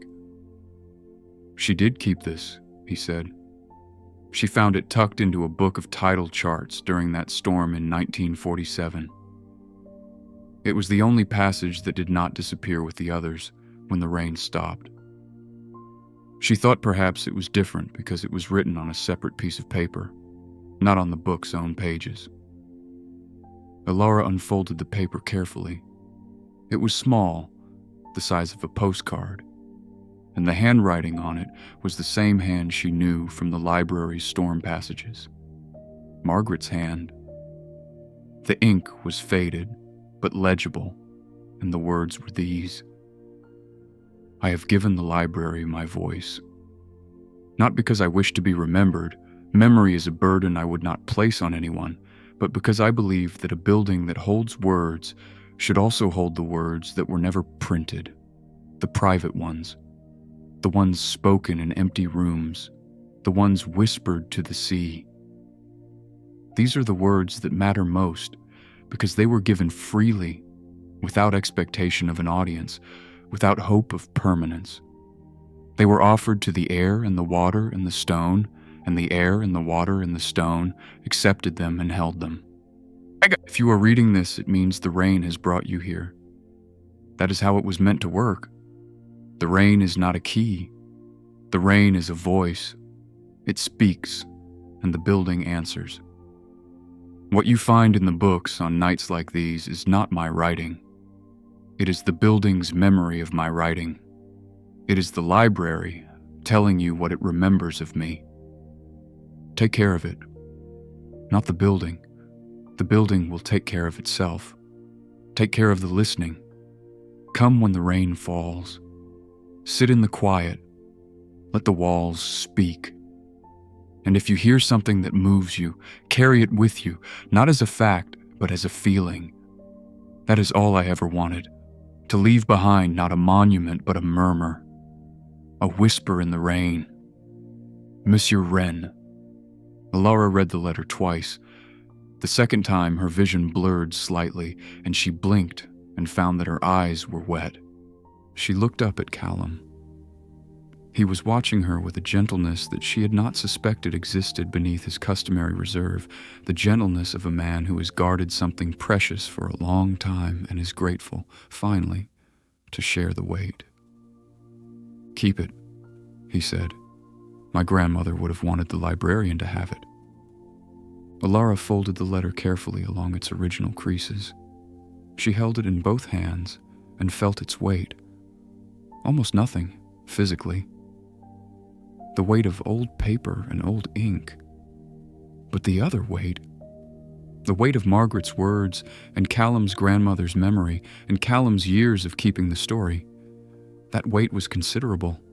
It settled on her shoulders not as a burden, but as a mantle, a responsibility, an honor. "Thank you," she said. "I will take care of it." Callum nodded, his usual nod, but warmer now, carrying more. And then he picked up his book, tucked it under his arm, and walked to the door. At the threshold, he paused and turned back. "She also said," he added, "that the longer you listen, the more the library tells you. The first storms give you the small things, observations, descriptions. But if you keep coming back, if you keep listening, the building trusts you more. It gives you more." He paused. "My grandmother believed that Margaret left a full story in this library, a story that the building tells, piece by piece, storm by storm. She never heard more than the first few chapters. Perhaps you will hear the rest." Then he left, and the library was quiet, and Alara sat at the desk with the letter in her hands and the sound of the clock filling the room with its steady, faithful count. December arrived, and with it, the particular quality of coastal winter. Short days, long nights, the sea gray and muscular beneath skies that were heavy with the promise of rain. The village contracted further. The harbor boats went out less often, and the fishermen spent more time mending nets on the quay than hauling them at sea. The shop adjusted its hours. The pub grew warmer and more populated in the evenings, its windows steaming with the breath and conversation of people who had earned their pints through a day of cold. Elara continued her work at the library. She opened, she served, she shelved, she read. But now there was another layer to her days, a layer of anticipation, of watching and waiting and listening for the weather to turn. She began keeping a more detailed record. In her notebook, she created a system: the date, the weather conditions, the time she began checking the books, and the passages she found. She noted which books held passages and which did not. She noted the location of each book on the shelves. She noted the content of each passage, whether it was an observation, a description, a memory, or something else. Patterns began to emerge. The passages did not appear randomly. They favored certain books, the oldest ones, the ones that had been in the library since its founding. And within those books, they favored certain pages. Pages that were heavier, thicker. Pages where the paper had a texture that was slightly different from the pages around it, as though it had been treated or prepared in some way that was not visible to the eye, but was perceptible to the fingertips. The content of the passages also followed a pattern, though it took Elara several storms to see it. The earliest passages she had found, the ones from the first and second storms, were observations. Descriptions of the library, the village, the sea. They were beautiful, but they were general.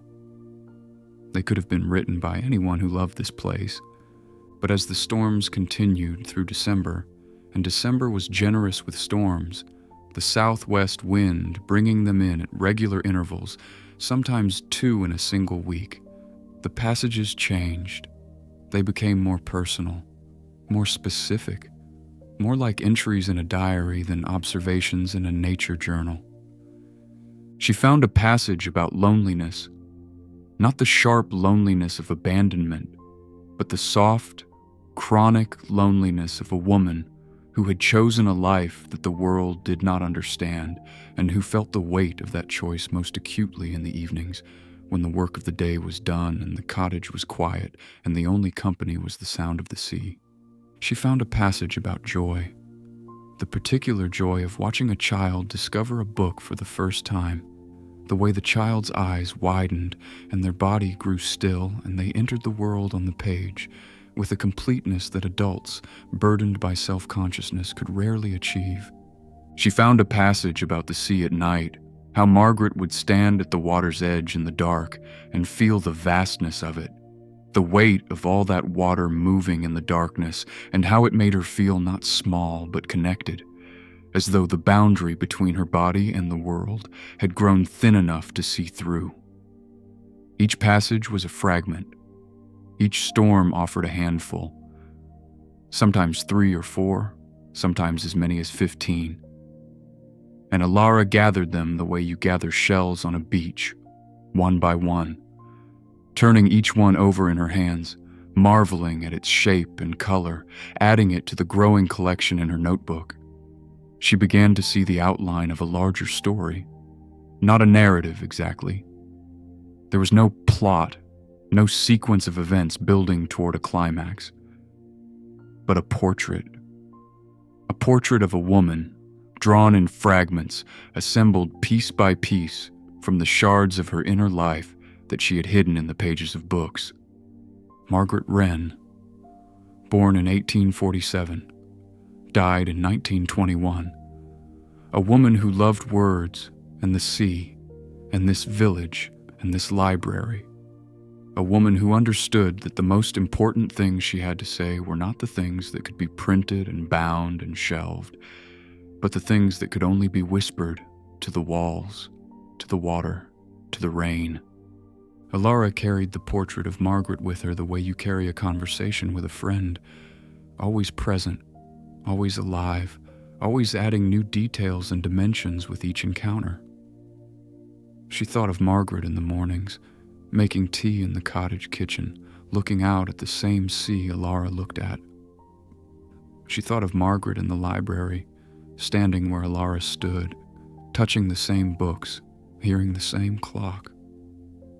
She thought of Margaret at the cove, at the water's edge, in the dark, whispering. They were separated by a century, but the space between them, the library, the rain, the words, had grown thin. Thin enough, Alara sometimes thought, to see through. She walked to the cove again on a Sunday in mid-December, a day of cold, clear light that came after a week of rain. The path was muddy and the grass was slick, but the air was sharp and bright, and the sea was the deep, saturated blue that it turned on the rare days when the sky was clear enough to reflect.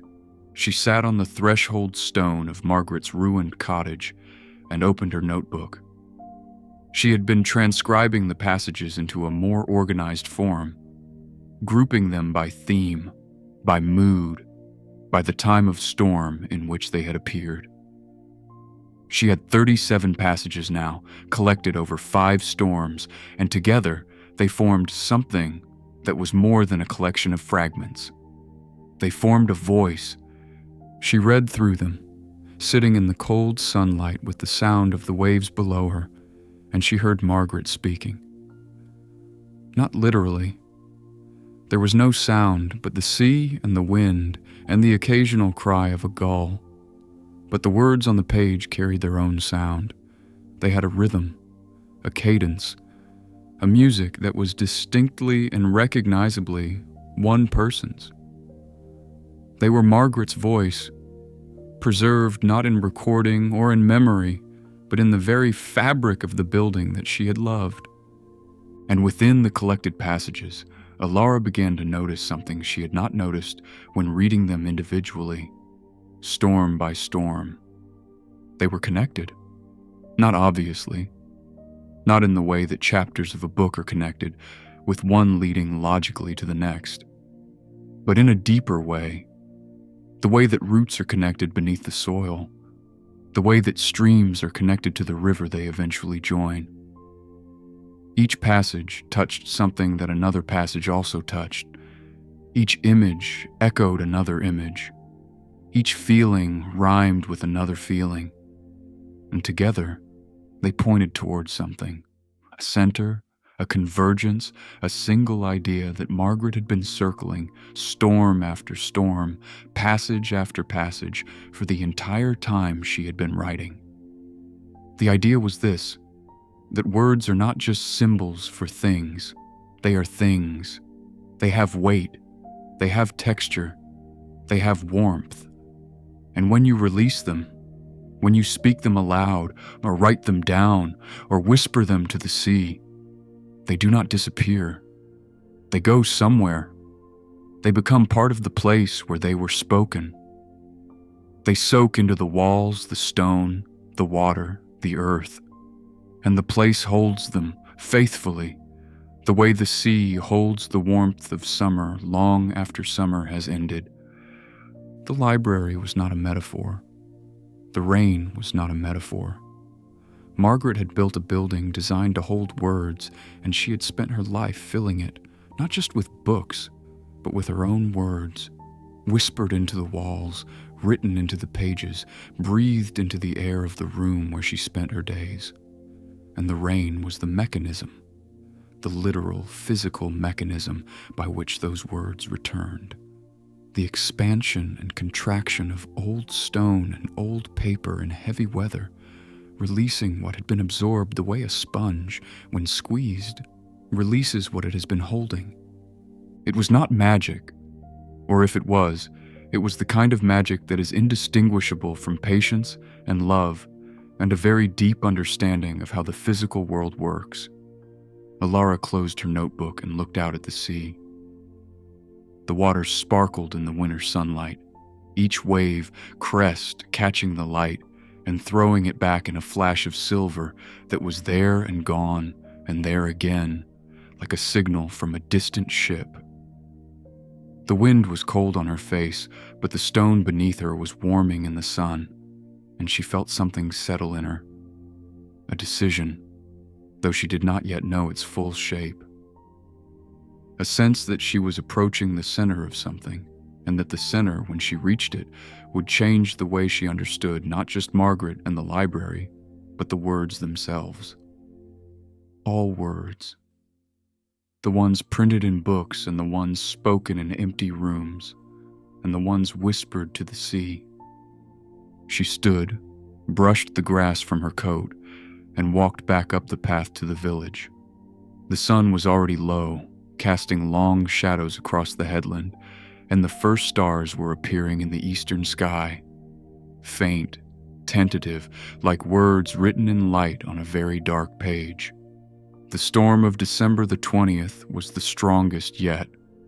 It came from the southwest in the late afternoon, heralded by a sky that was not merely dark, but actively, aggressively dark. A wall of cloud so dense and so low that it seemed to be pressing down on the village, compressing the air, squeezing the light out of the day as though wringing a cloth. By 3 o'clock, the street lamps had come on. By 4, the rain was falling so hard that the sound of it on the library roof was not a sound at all, but a pressure, a physical presence, like standing beneath a waterfall. Alara had prepared. She had her blanket, her thermos, her biscuits, her notebook, 2 pens in case one ran dry. She had also brought a small cushion from the cottage because the desk chair, while sturdy, was not designed for long evenings, and she had learned from previous storms that her back would thank her for the forethought. She locked the library door at 5 o'clock, turned on the desk lamp, and waited. The passages began to appear earlier this time, within the first hour, before the storm had even reached its peak. Perhaps the building was becoming accustomed to the process. Perhaps Alara was becoming better at finding them. Or perhaps the storm was simply that powerful, its rain heavy enough and insistent enough to draw the words out faster, the way a strong flame draws moisture from wood more quickly than a gentle one. She found the usual passages, observations, descriptions, fragments of feeling, but she also found something new. In a book of local poetry, tucked between 2 printed stanzas, she found a passage that was longer than any she had encountered before. It filled an entire page, the handwriting smaller and more tightly packed than usual, as though Margaret had been writing urgently, pressed for time or for space, trying to fit as much as possible into the opening the rain had given her. The passage was about the library itself, not its physical form, but its purpose. It was, Alara realized as she read, the closest thing to a manifesto that Margaret had written. The closest thing to an explanation of why she had done what she had done. It read, "I built this library because I believe that every village deserves a room full of other people's minds, a place where a fisherman can read the thoughts of a philosopher, where a child can hold the dreams of a poet, where a woman who has never left this coast can stand for an hour in a street in Paris or a forest in Russia or a desert she will never see. Books are doors.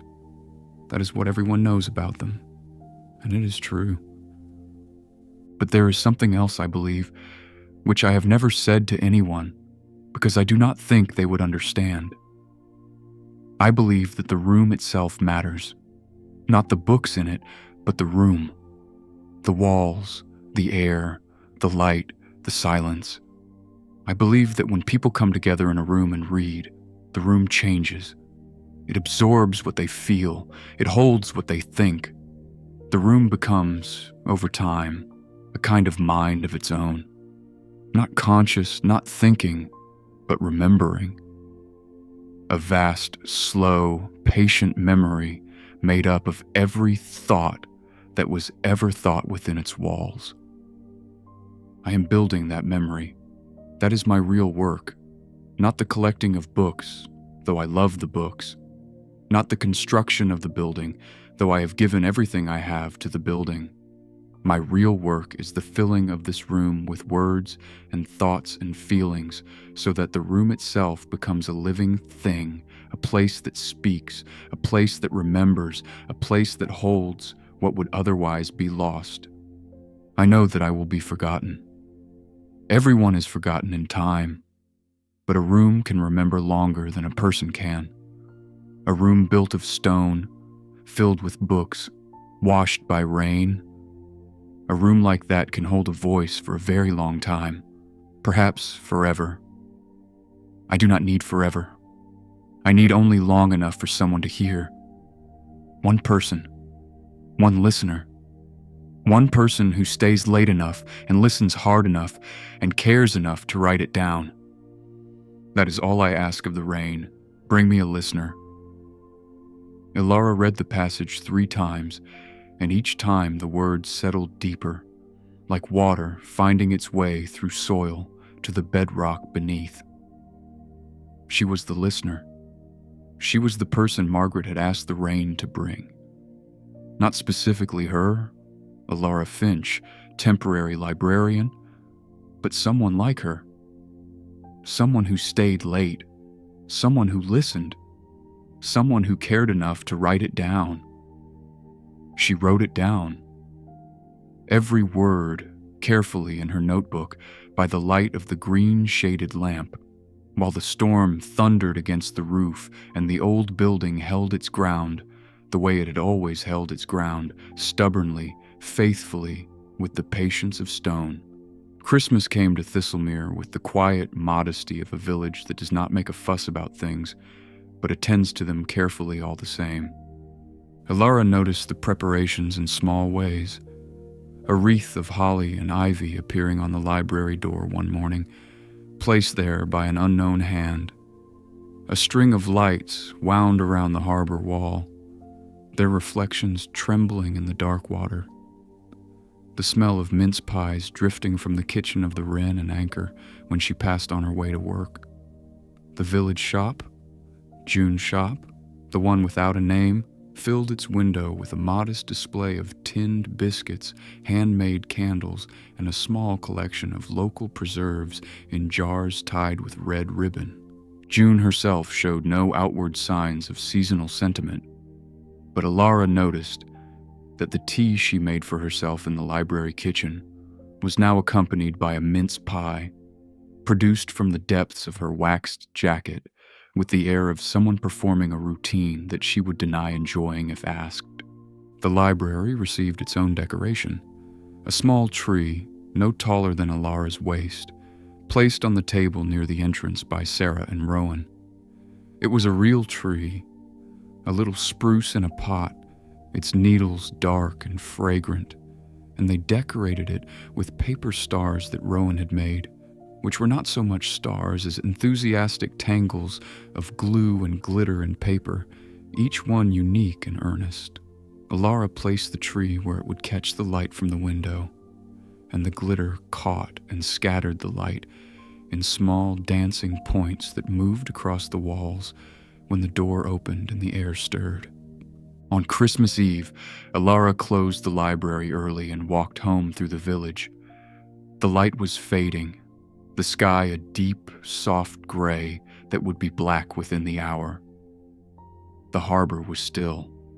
The boats rocked gently on the slack water. A single light burned in the window of the harbor master's office, and the smell of coal smoke hung in the air, mixing with the salt and the seaweed and the faint sweetness of the holly wreaths on the cottage doors. She cooked a simple meal in the cottage kitchen: roast chicken, potatoes, greens from the village shop, and ate it at the table by the window with a glass of wine and a candle that she had bought from June's display. The candle smelled of beeswax and burned with a steady yellow flame that did not flicker, and its light lay on the table in a soft circle that contained her plate, her glass, her hands, and the small, comfortable world of this evening. She was alone, and she felt the aloneness, but it did not hurt. It sat beside her like a companion she had come to know, quiet, undemanding, occasionally tender.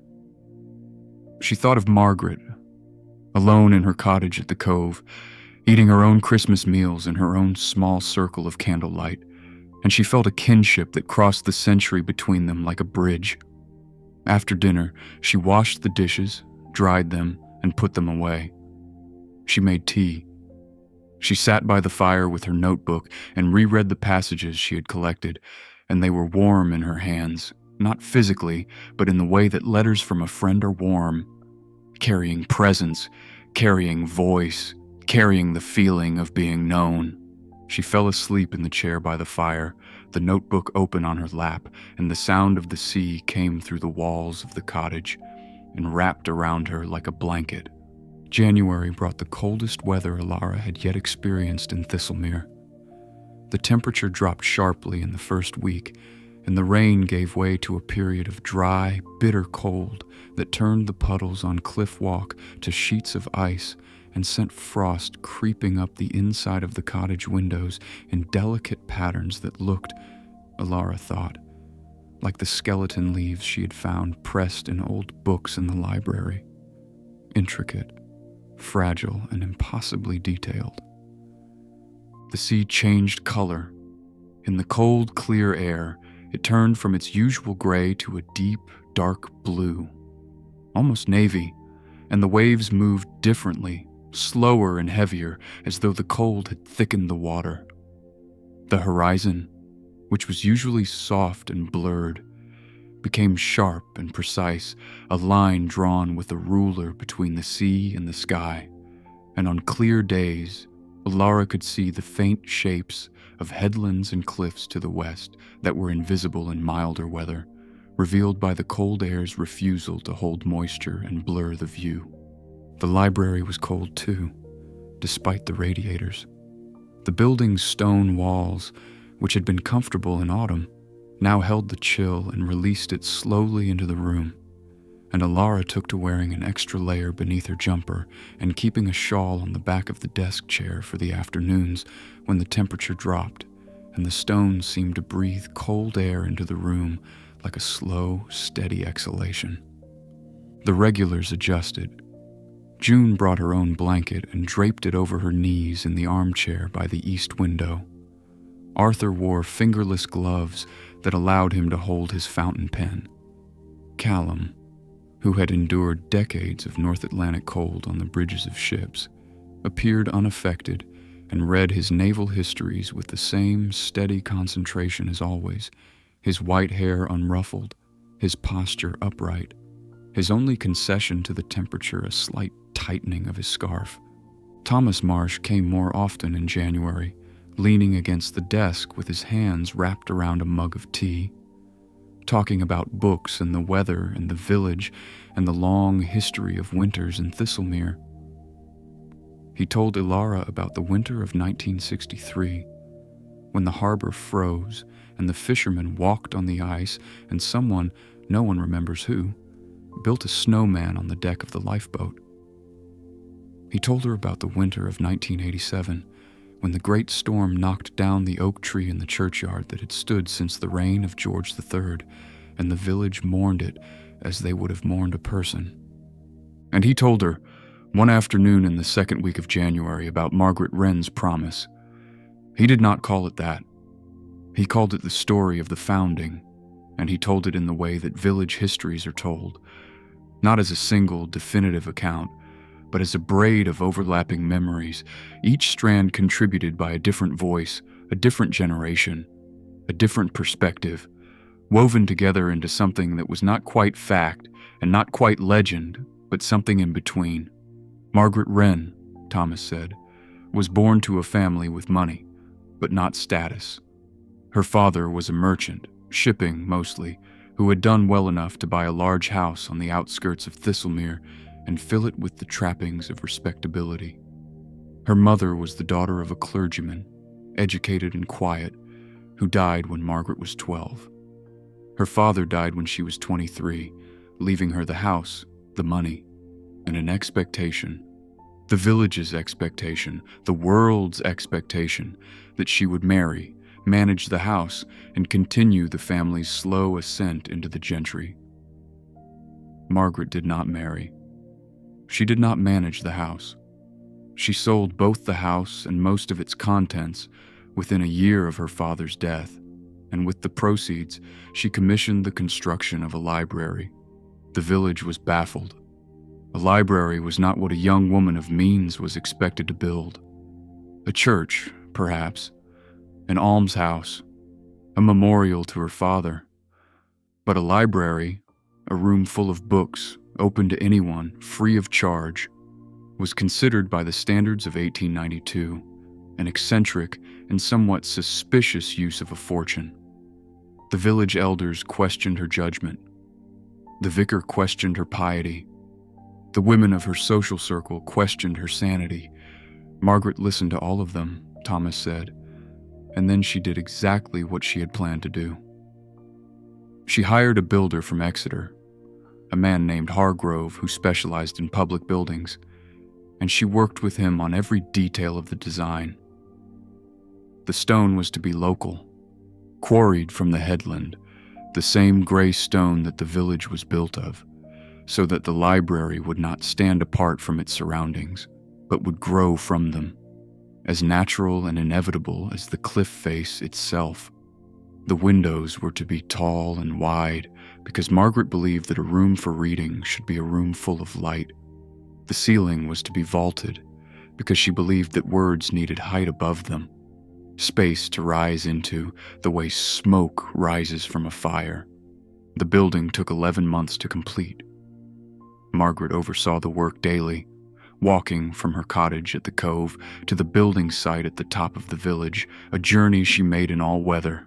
Her dark hair pinned beneath a hat, her boots muddy, her hands often ink-stained from the letters she wrote to booksellers and publishers across the country, assembling the collection that would fill the shelves.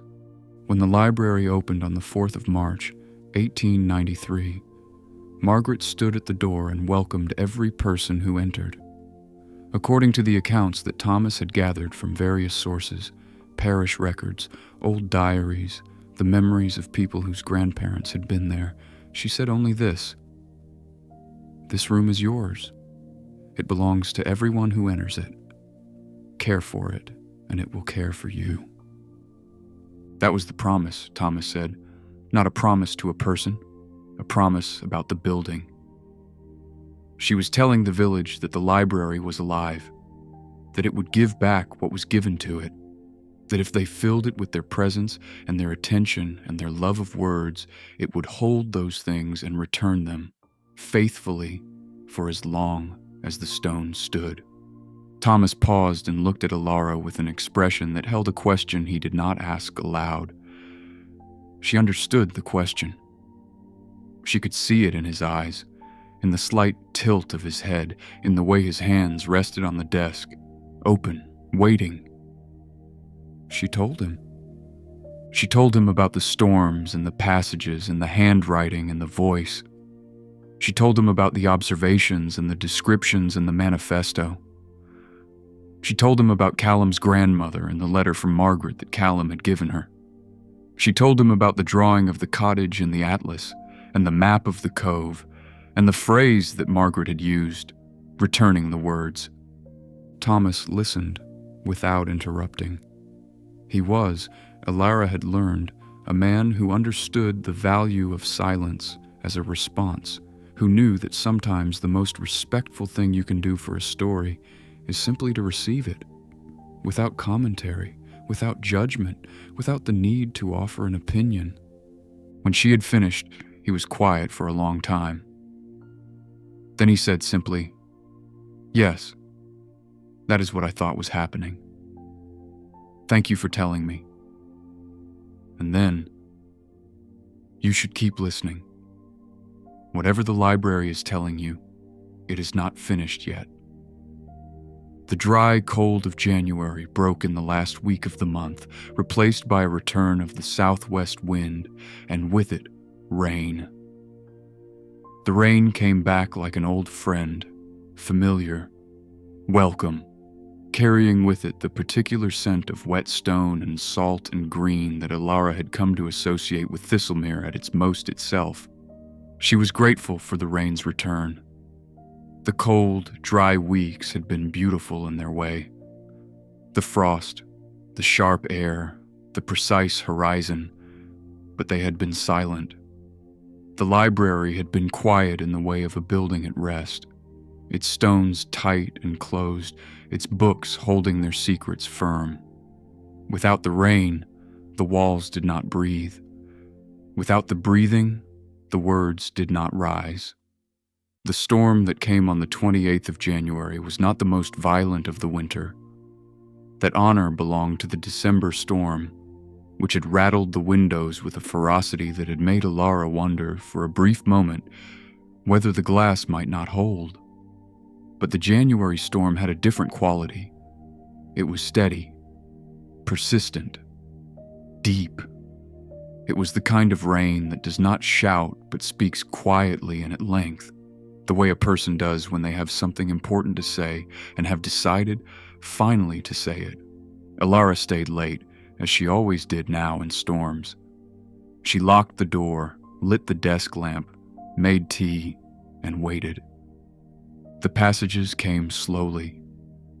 One by one, over the course of several hours, the old books opened their hidden pages and offered up their words, and Alara moved through the library in the green-shaded lamplight, pulling volumes from shelves, reading what they held, transcribing what she found. The passages that night were different from any she had found before. They were not observations. They were not descriptions. They were not fragments of feeling or philosophy. They were, Alara realized with a slow, gathering certainty, a letter. Not a letter to a specific person. A letter to the village, to Thistlemere, to the people who lived here and would live here and who came to the library to read and to rest and to be, for an hour, in the company of other people's words. The letter was scattered across a dozen books, each book holding a section, each section continuing where the last had left off. Alara found them in order, not because they were shelved in order, but because the library seemed to guide her, each passage ending with a word or an image that her eye found on the spine of the next book, leading her from shelf to shelf through the quiet, lamp-lit room like a thread through a labyrinth. She gathered the sections and sat at the desk and read them together, in sequence, for the first time. This is what the letter said. To the village of Thistlemere on the occasion of my departure from it. I am writing this in the library, on a night of rain, by the light of a candle that has burned halfway down. The candle was new this evening.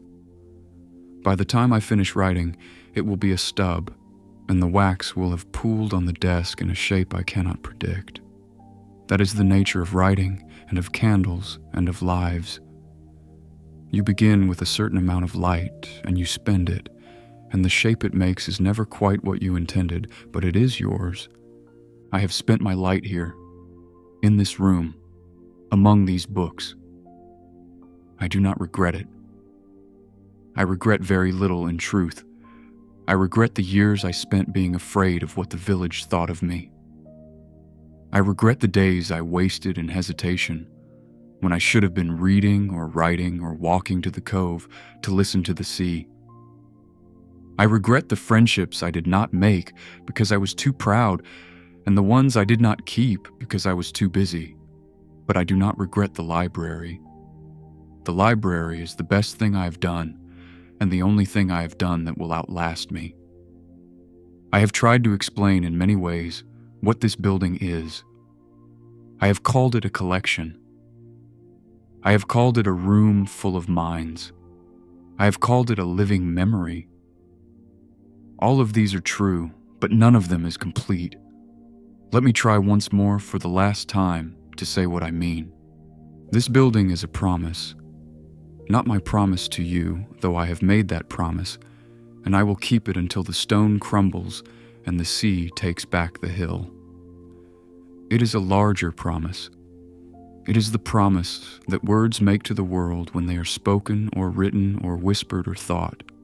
The promise is this: I will not disappear. I will go somewhere. I will become part of the place where I was given.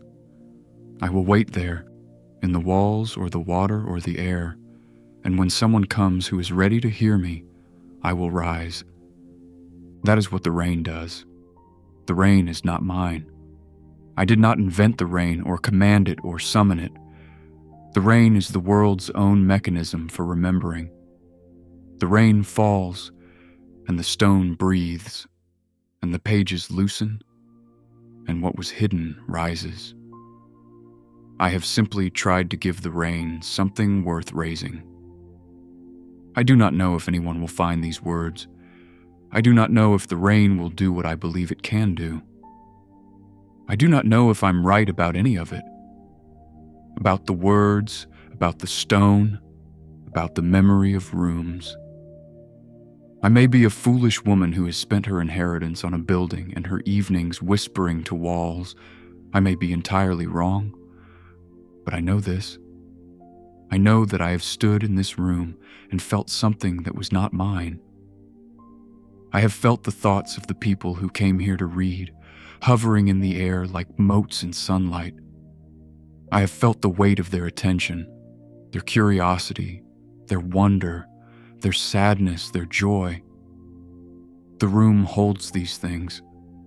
I am as sure of that as I am sure of the stone beneath my feet.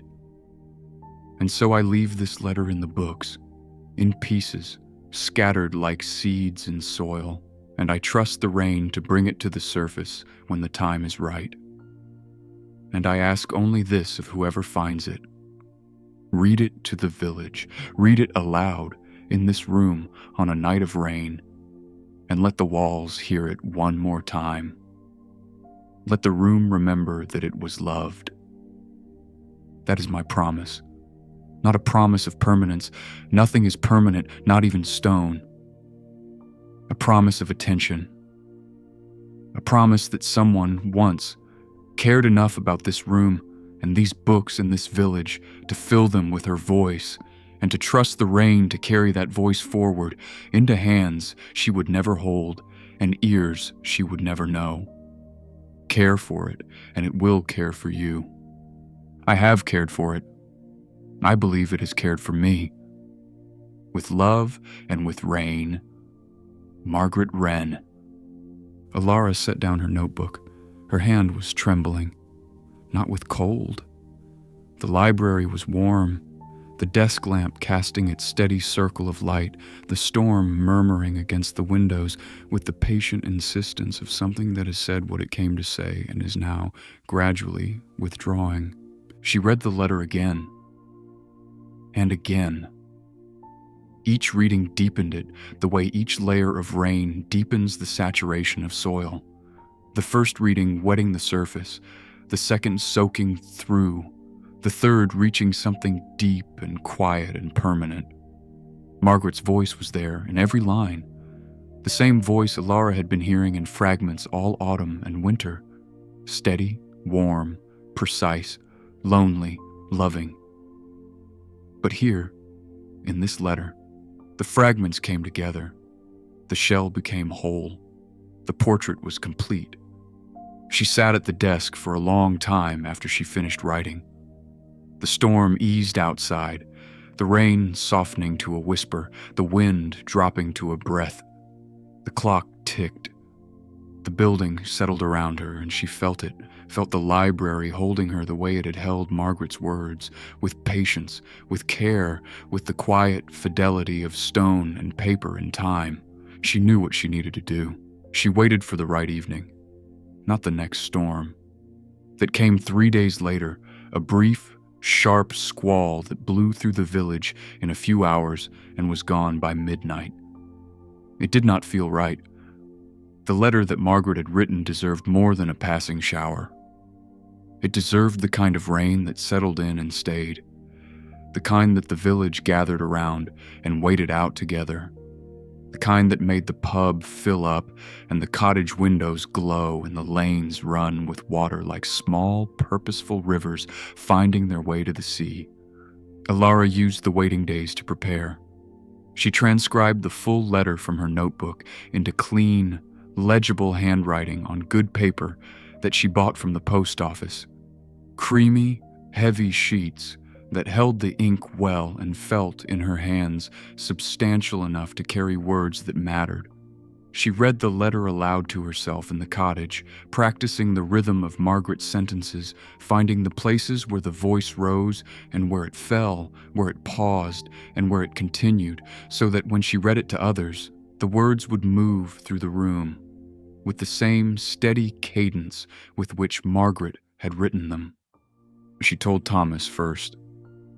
She went to the bookshop on a Wednesday afternoon, ducking under the low door frame into the narrow, book-lined room that smelled of old paper and the particular warmth of a space that has been heated by a single radiator for many years. Thomas was behind the counter, reading, his glasses pushed up into his hair, a mug of tea at his elbow. She told him what she had found. She told him about the letter.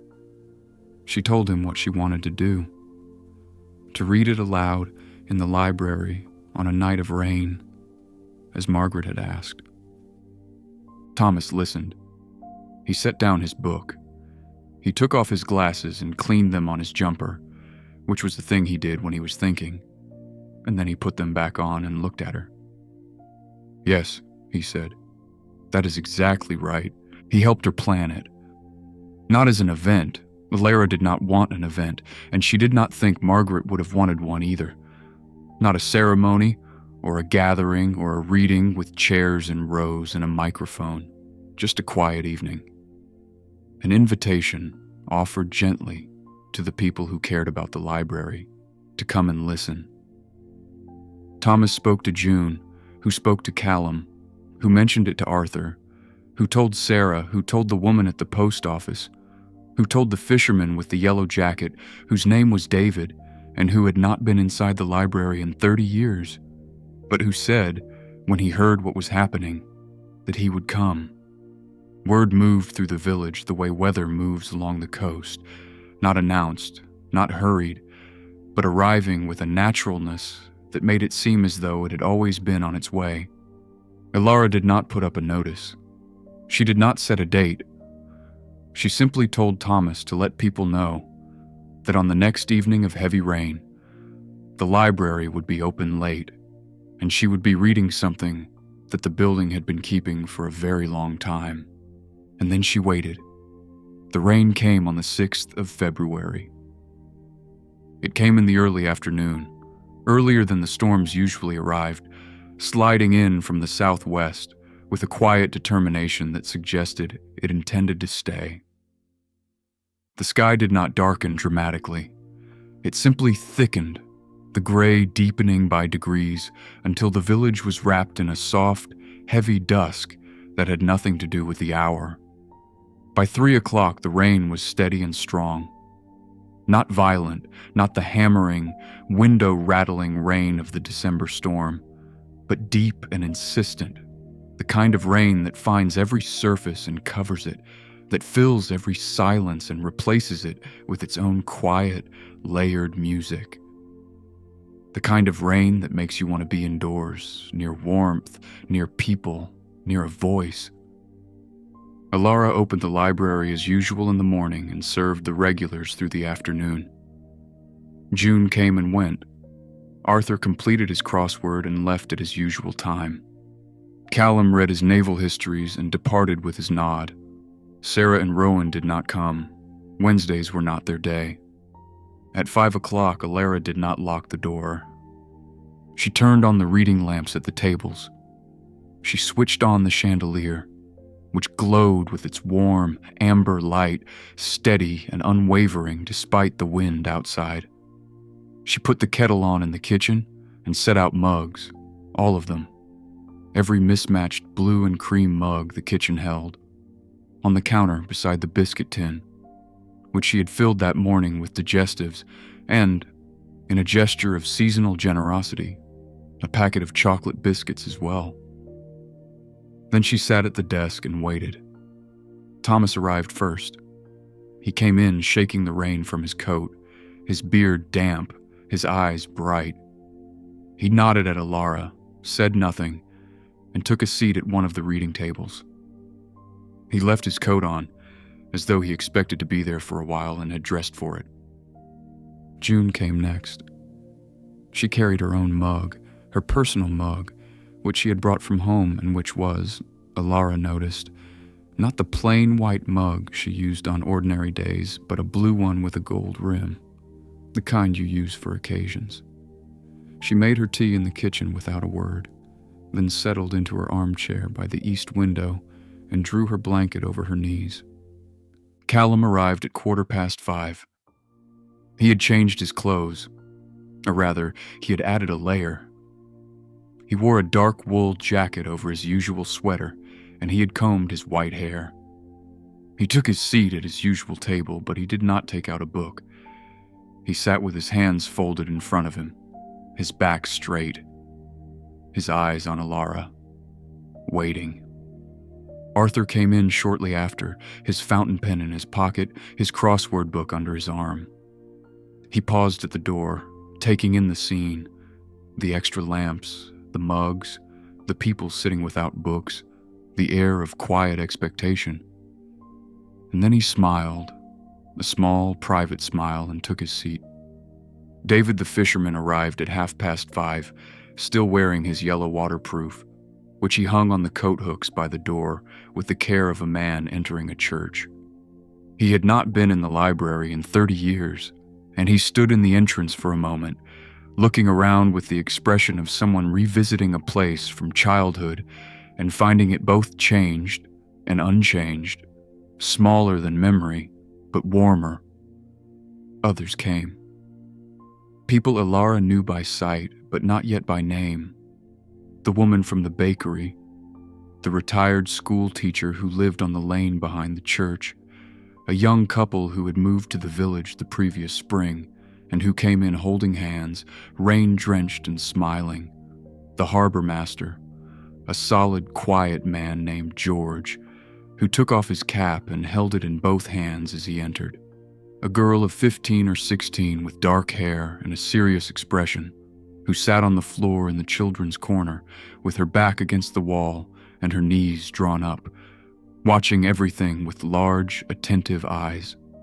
By 6 o'clock, there were 18 people in the library. They sat at the tables, in the armchairs, on the chairs pulled from along the walls. They held mugs of tea. They spoke in low voices, or did not speak at all, but sat in the kind of silence that is not absence, but fullness. The silence of people who have come together for a shared purpose and are content to wait for it to begin. The rain continued.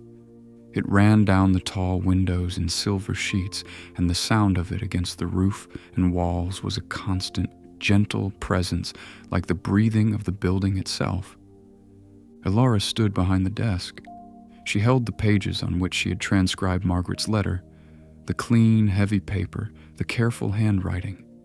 Her hands were steady. She was not nervous. She was. And she recognized the feeling with a quiet surprise. Ready. She looked at the room, at the faces turned toward her, lit by lamplight, framed by books, at the rain streaming down the windows, at the chandelier, steady and warm above, at the portrait of Margaret Wren, still partially hidden by the encyclopedias, her painted eyes steady and patient. She took a breath. "Thank you for coming," she said. Her voice was quiet but clear, and it carried through the room the way voices carry in libraries, without effort, without force, simply filling the space because the space was built for voices. "I have been the librarian here since October," she said, "and in that time, I have discovered something about this building that I want to share with you. It is something that Margaret Wren, who founded this library in 1893, left behind for us. Not in her will, and not in the records, and not in any way that the village has known about, as far as I can tell. She left it in the books themselves. She left it in the walls. She left it in the rain." She paused. The room was very still. The rain spoke softly against the windows. Margaret believed that words do not disappear when they are spoken, she continued. She believed that they are absorbed by the places where they are given, by the walls, the stone, the air, the pages of books. She believed that this library, which she built and filled with words, would hold those words the way stone holds warmth. And she believed that the rain, the heavy, persistent rain that is so much a part of life in this village, was the mechanism by which those words would return. That the rain would cause the building to breathe, and the breathing would bring the hidden words to the surface. She believed this because she experienced it. She spent her life here in this room, among these books, and she filled the building with her own voice, her observations, her thoughts, her feelings, her love for this village and for this place. And she trusted the rain to carry that voice forward to someone who would listen. Elara looked at Callum, whose eyes were bright and whose hands, folded on the table, were very still. "I have been listening," she said. "All autumn and winter, in every storm, I have stayed late and listened, and the library has spoken. Margaret's words have risen from the pages of the oldest books, appearing in handwriting, her handwriting, during the heavy rains, and vanishing again when the rain stops. I have recorded what I found, and the last thing I found was a letter from Margaret to the village, to all of you, to the people of Thistlemere, present and future, who come to this library and fill it with their presence. She asked, in the letter, that it be read aloud in this room, on a night of rain. And so that is what I'm going to do." Elara looked down at the pages in her hands. The paper was warm beneath her fingers. The ink was dark and clear. She began to read. "To the village of Thistlemere, on the occasion of my departure from it. I am writing this in the library on a night of rain, by the light of a candle that is burned halfway down." Her voice moved through the room. She did not hurry. She let each sentence find its pace, its weight, its breath. She read the way you read to someone you care about, not performing, not interpreting, but simply giving the words to the air and trusting them to do their own work. She read about the candle and the wax pooling on the desk and the shape of a life spent in a particular way. She read about the library as a room full of other people's minds. She read about the fisherman reading the philosopher, and the child holding the poet's dreams, and the woman who had never left the coast standing for an hour in a street in Paris. The room was silent. The rain spoke against the windows. The clock ticked its steady count. And the people of Thistlemere listened. She read about the room itself, the walls, the air, the light, the silence, and how Margaret believed it changed when people came to read in it. How it absorbed what they felt. How it held what they thought. How it became, over time, a kind of mind of its own. She saw June's hand tighten on her mug. She saw Arthur's pen, held loosely in his fingers, go still. She saw the young couple lean closer together, their shoulders touching. She read about Margaret's real work, not the collecting of books, but the filling of the room. The pouring of words and thoughts and feelings into the space, so that the space itself became a living thing. She read about the promise that words make to the world. I will not disappear. I will go somewhere. I will become part of the place where I was given. I will wait there, and when someone comes who is ready to hear me, I will rise. The girl in the children's corner had drawn her knees up to her chest, her arms wrapped around them, her eyes fixed on Elara with an intensity that was almost fierce. She read about the rain, the world's own mechanism for remembering. The rain falls and the stone breathes, and the pages loosen, and what was hidden rises. She read Margaret's doubt, I may be a foolish woman who has spent her inheritance on a building and her evenings whispering to walls. And she felt the room tighten with recognition, with the particular tenderness that comes from hearing someone voice a fear that you have felt yourself. And she read the ending. Care for it, and it will care for you. I have cared for it. I believe it has cared for me. With love and with rain, Margaret Wren. Alara lowered the pages. The room was quiet, not silent. The rain continued. The clock continued. The building continued its small chorus of creaks and settlings. But the people were quiet, holding what they had heard, turning it over in the private spaces of their own thoughts. The way you hold a stone you have picked up from a beach, feeling its weight, its temperature, its texture, not yet ready to set it down. Callum was the first to speak. He did not say much.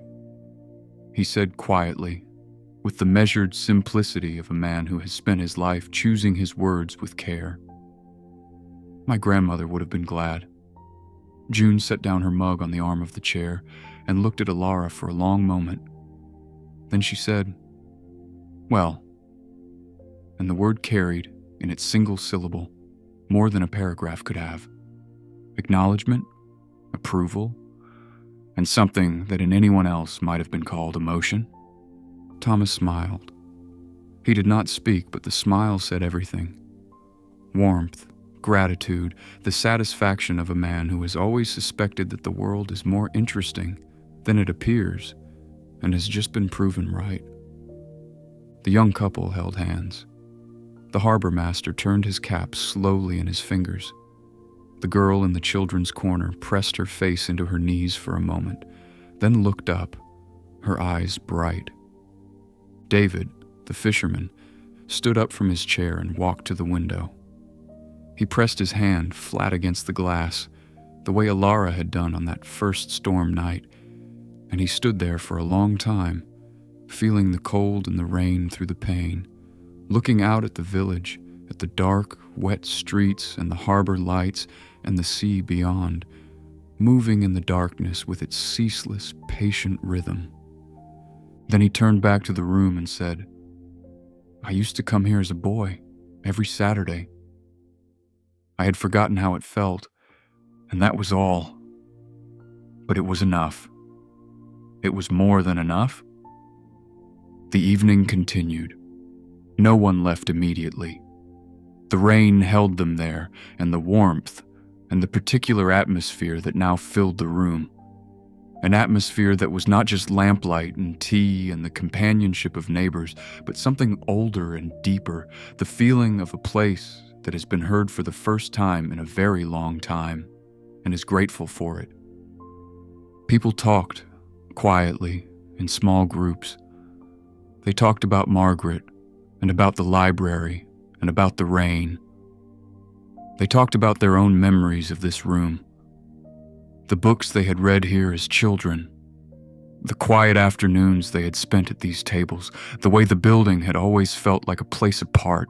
A place where the ordinary rules of the world, its hurry, its noise, its insistence on productivity, did not apply. Alara made more tea. She opened the chocolate biscuits. She moved through the room with the quiet, attentive presence of a host, filling mugs and collecting empty ones, listening to the conversations that eddied and flowed around her like currents in a tidal pool. At some point, she did not note the time. The rain began to ease. It did not stop. It simply gentled, pulling back from its steady insistence to something softer, something more like a murmur, the way a voice lowers at the end of a long story. The people began to leave, one by one and in small groups, pulling on coats and scarves and stepping out into the wet night. Each one paused at the door to say something to Alara. A thank you, a nod, a touch on the arm, a look that carried what words could not. The girl from the children's corner was one of the last to leave. She stopped at the desk and said, in a voice that was quiet but certain, I want to be a librarian." Alara smiled at her and said, "Then you will be a good one." Callum was the very last. He stood at the door, his coat buttoned, his scarf tied, his white hair neat. He looked at Alara, and for the first time since she had known him, he spoke more than a sentence. "Margaret chose well," he said. "The building, the books, the rain, and now, the listener." "She chose well?" Then he gave her his nod. The familiar nod, but warmer than it had ever been, carrying years of keeping and years of waiting and the relief of a story, finally, fully told. And he stepped out into the rain and was gone. Alara stood alone in the library. The lamps still burned. The mugs sat on the tables, half empty, trailing wisps of steam. The chocolate biscuits were gone. The rain whispered against the windows. She walked to Margaret's portrait and stood before it. The painted eyes looked back at her. Steady, patient, knowing. The expression that Alara had struggled to read on her first day was clear to her now. It was not sternness or warmth. It was trust. The trust of a woman who had left her voice in the walls and believed that one day someone would hear it. "I heard you," Alara said softly. "And they heard you too." She stood there for a moment longer, in the quiet room, in the gentle rain, in the company of a century of words. Then she turned off the lamps, one by one, until only the desk lamp remained, its green shade casting its familiar circle on the oak. She gathered the mugs and washed them in the kitchen sink, drying each one and putting it away. She wiped the tables. She pushed the chairs back into their places. She performed the small, careful rituals of closing that she had performed every evening since she arrived, and each gesture felt, tonight, like a continuation of the promise. Care for it, and it will care for you. She turned off the desk lamp. She stood in the dark library, and the only light was the faint gray glow from the windows, where the rain caught the reflection of a street lamp somewhere below, and the building breathed around her in its old, familiar way. She locked the door and walked home. The morning came clear. Alara woke to silence, the absence of rain, which was so unusual in Thistlemere that it took her a moment to identify what was different. The bedroom was filled with a light she had rarely seen. Pale gold, warm, the color of winter sunshine on clean stone. She went to the window and looked out. The sea was calm, flat and silver and enormous, stretching to a horizon that was sharp and clean against a sky of washed blue. The village below her was quiet and bright, its slate roofs gleaming with the last of the rain, its stone walls warm in the low, slanting light. Steam rose from the wet surfaces. The lane, the garden wall, the flat stones of the path, and the air had the particular freshness of a world that has been thoroughly washed and is now tentatively drying. She dressed and made her tea and stood at the kitchen window looking out at the garden.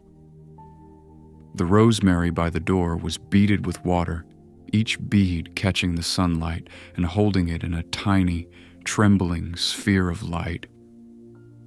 A robin sat on the garden wall and sang, a clear, liquid thread of sound that unwound into the still air and hung there, as though the morning itself were listening. She walked to the library at her usual time, but the walk felt different. The village looked the same. The stone, the lanes, the harbor, the roofs, but it felt different. It felt, Alara thought, like a village that has remembered something it had forgotten. Not something specific, not a fact or a date or a name, but something deeper. A feeling, a quality, a sense of its own.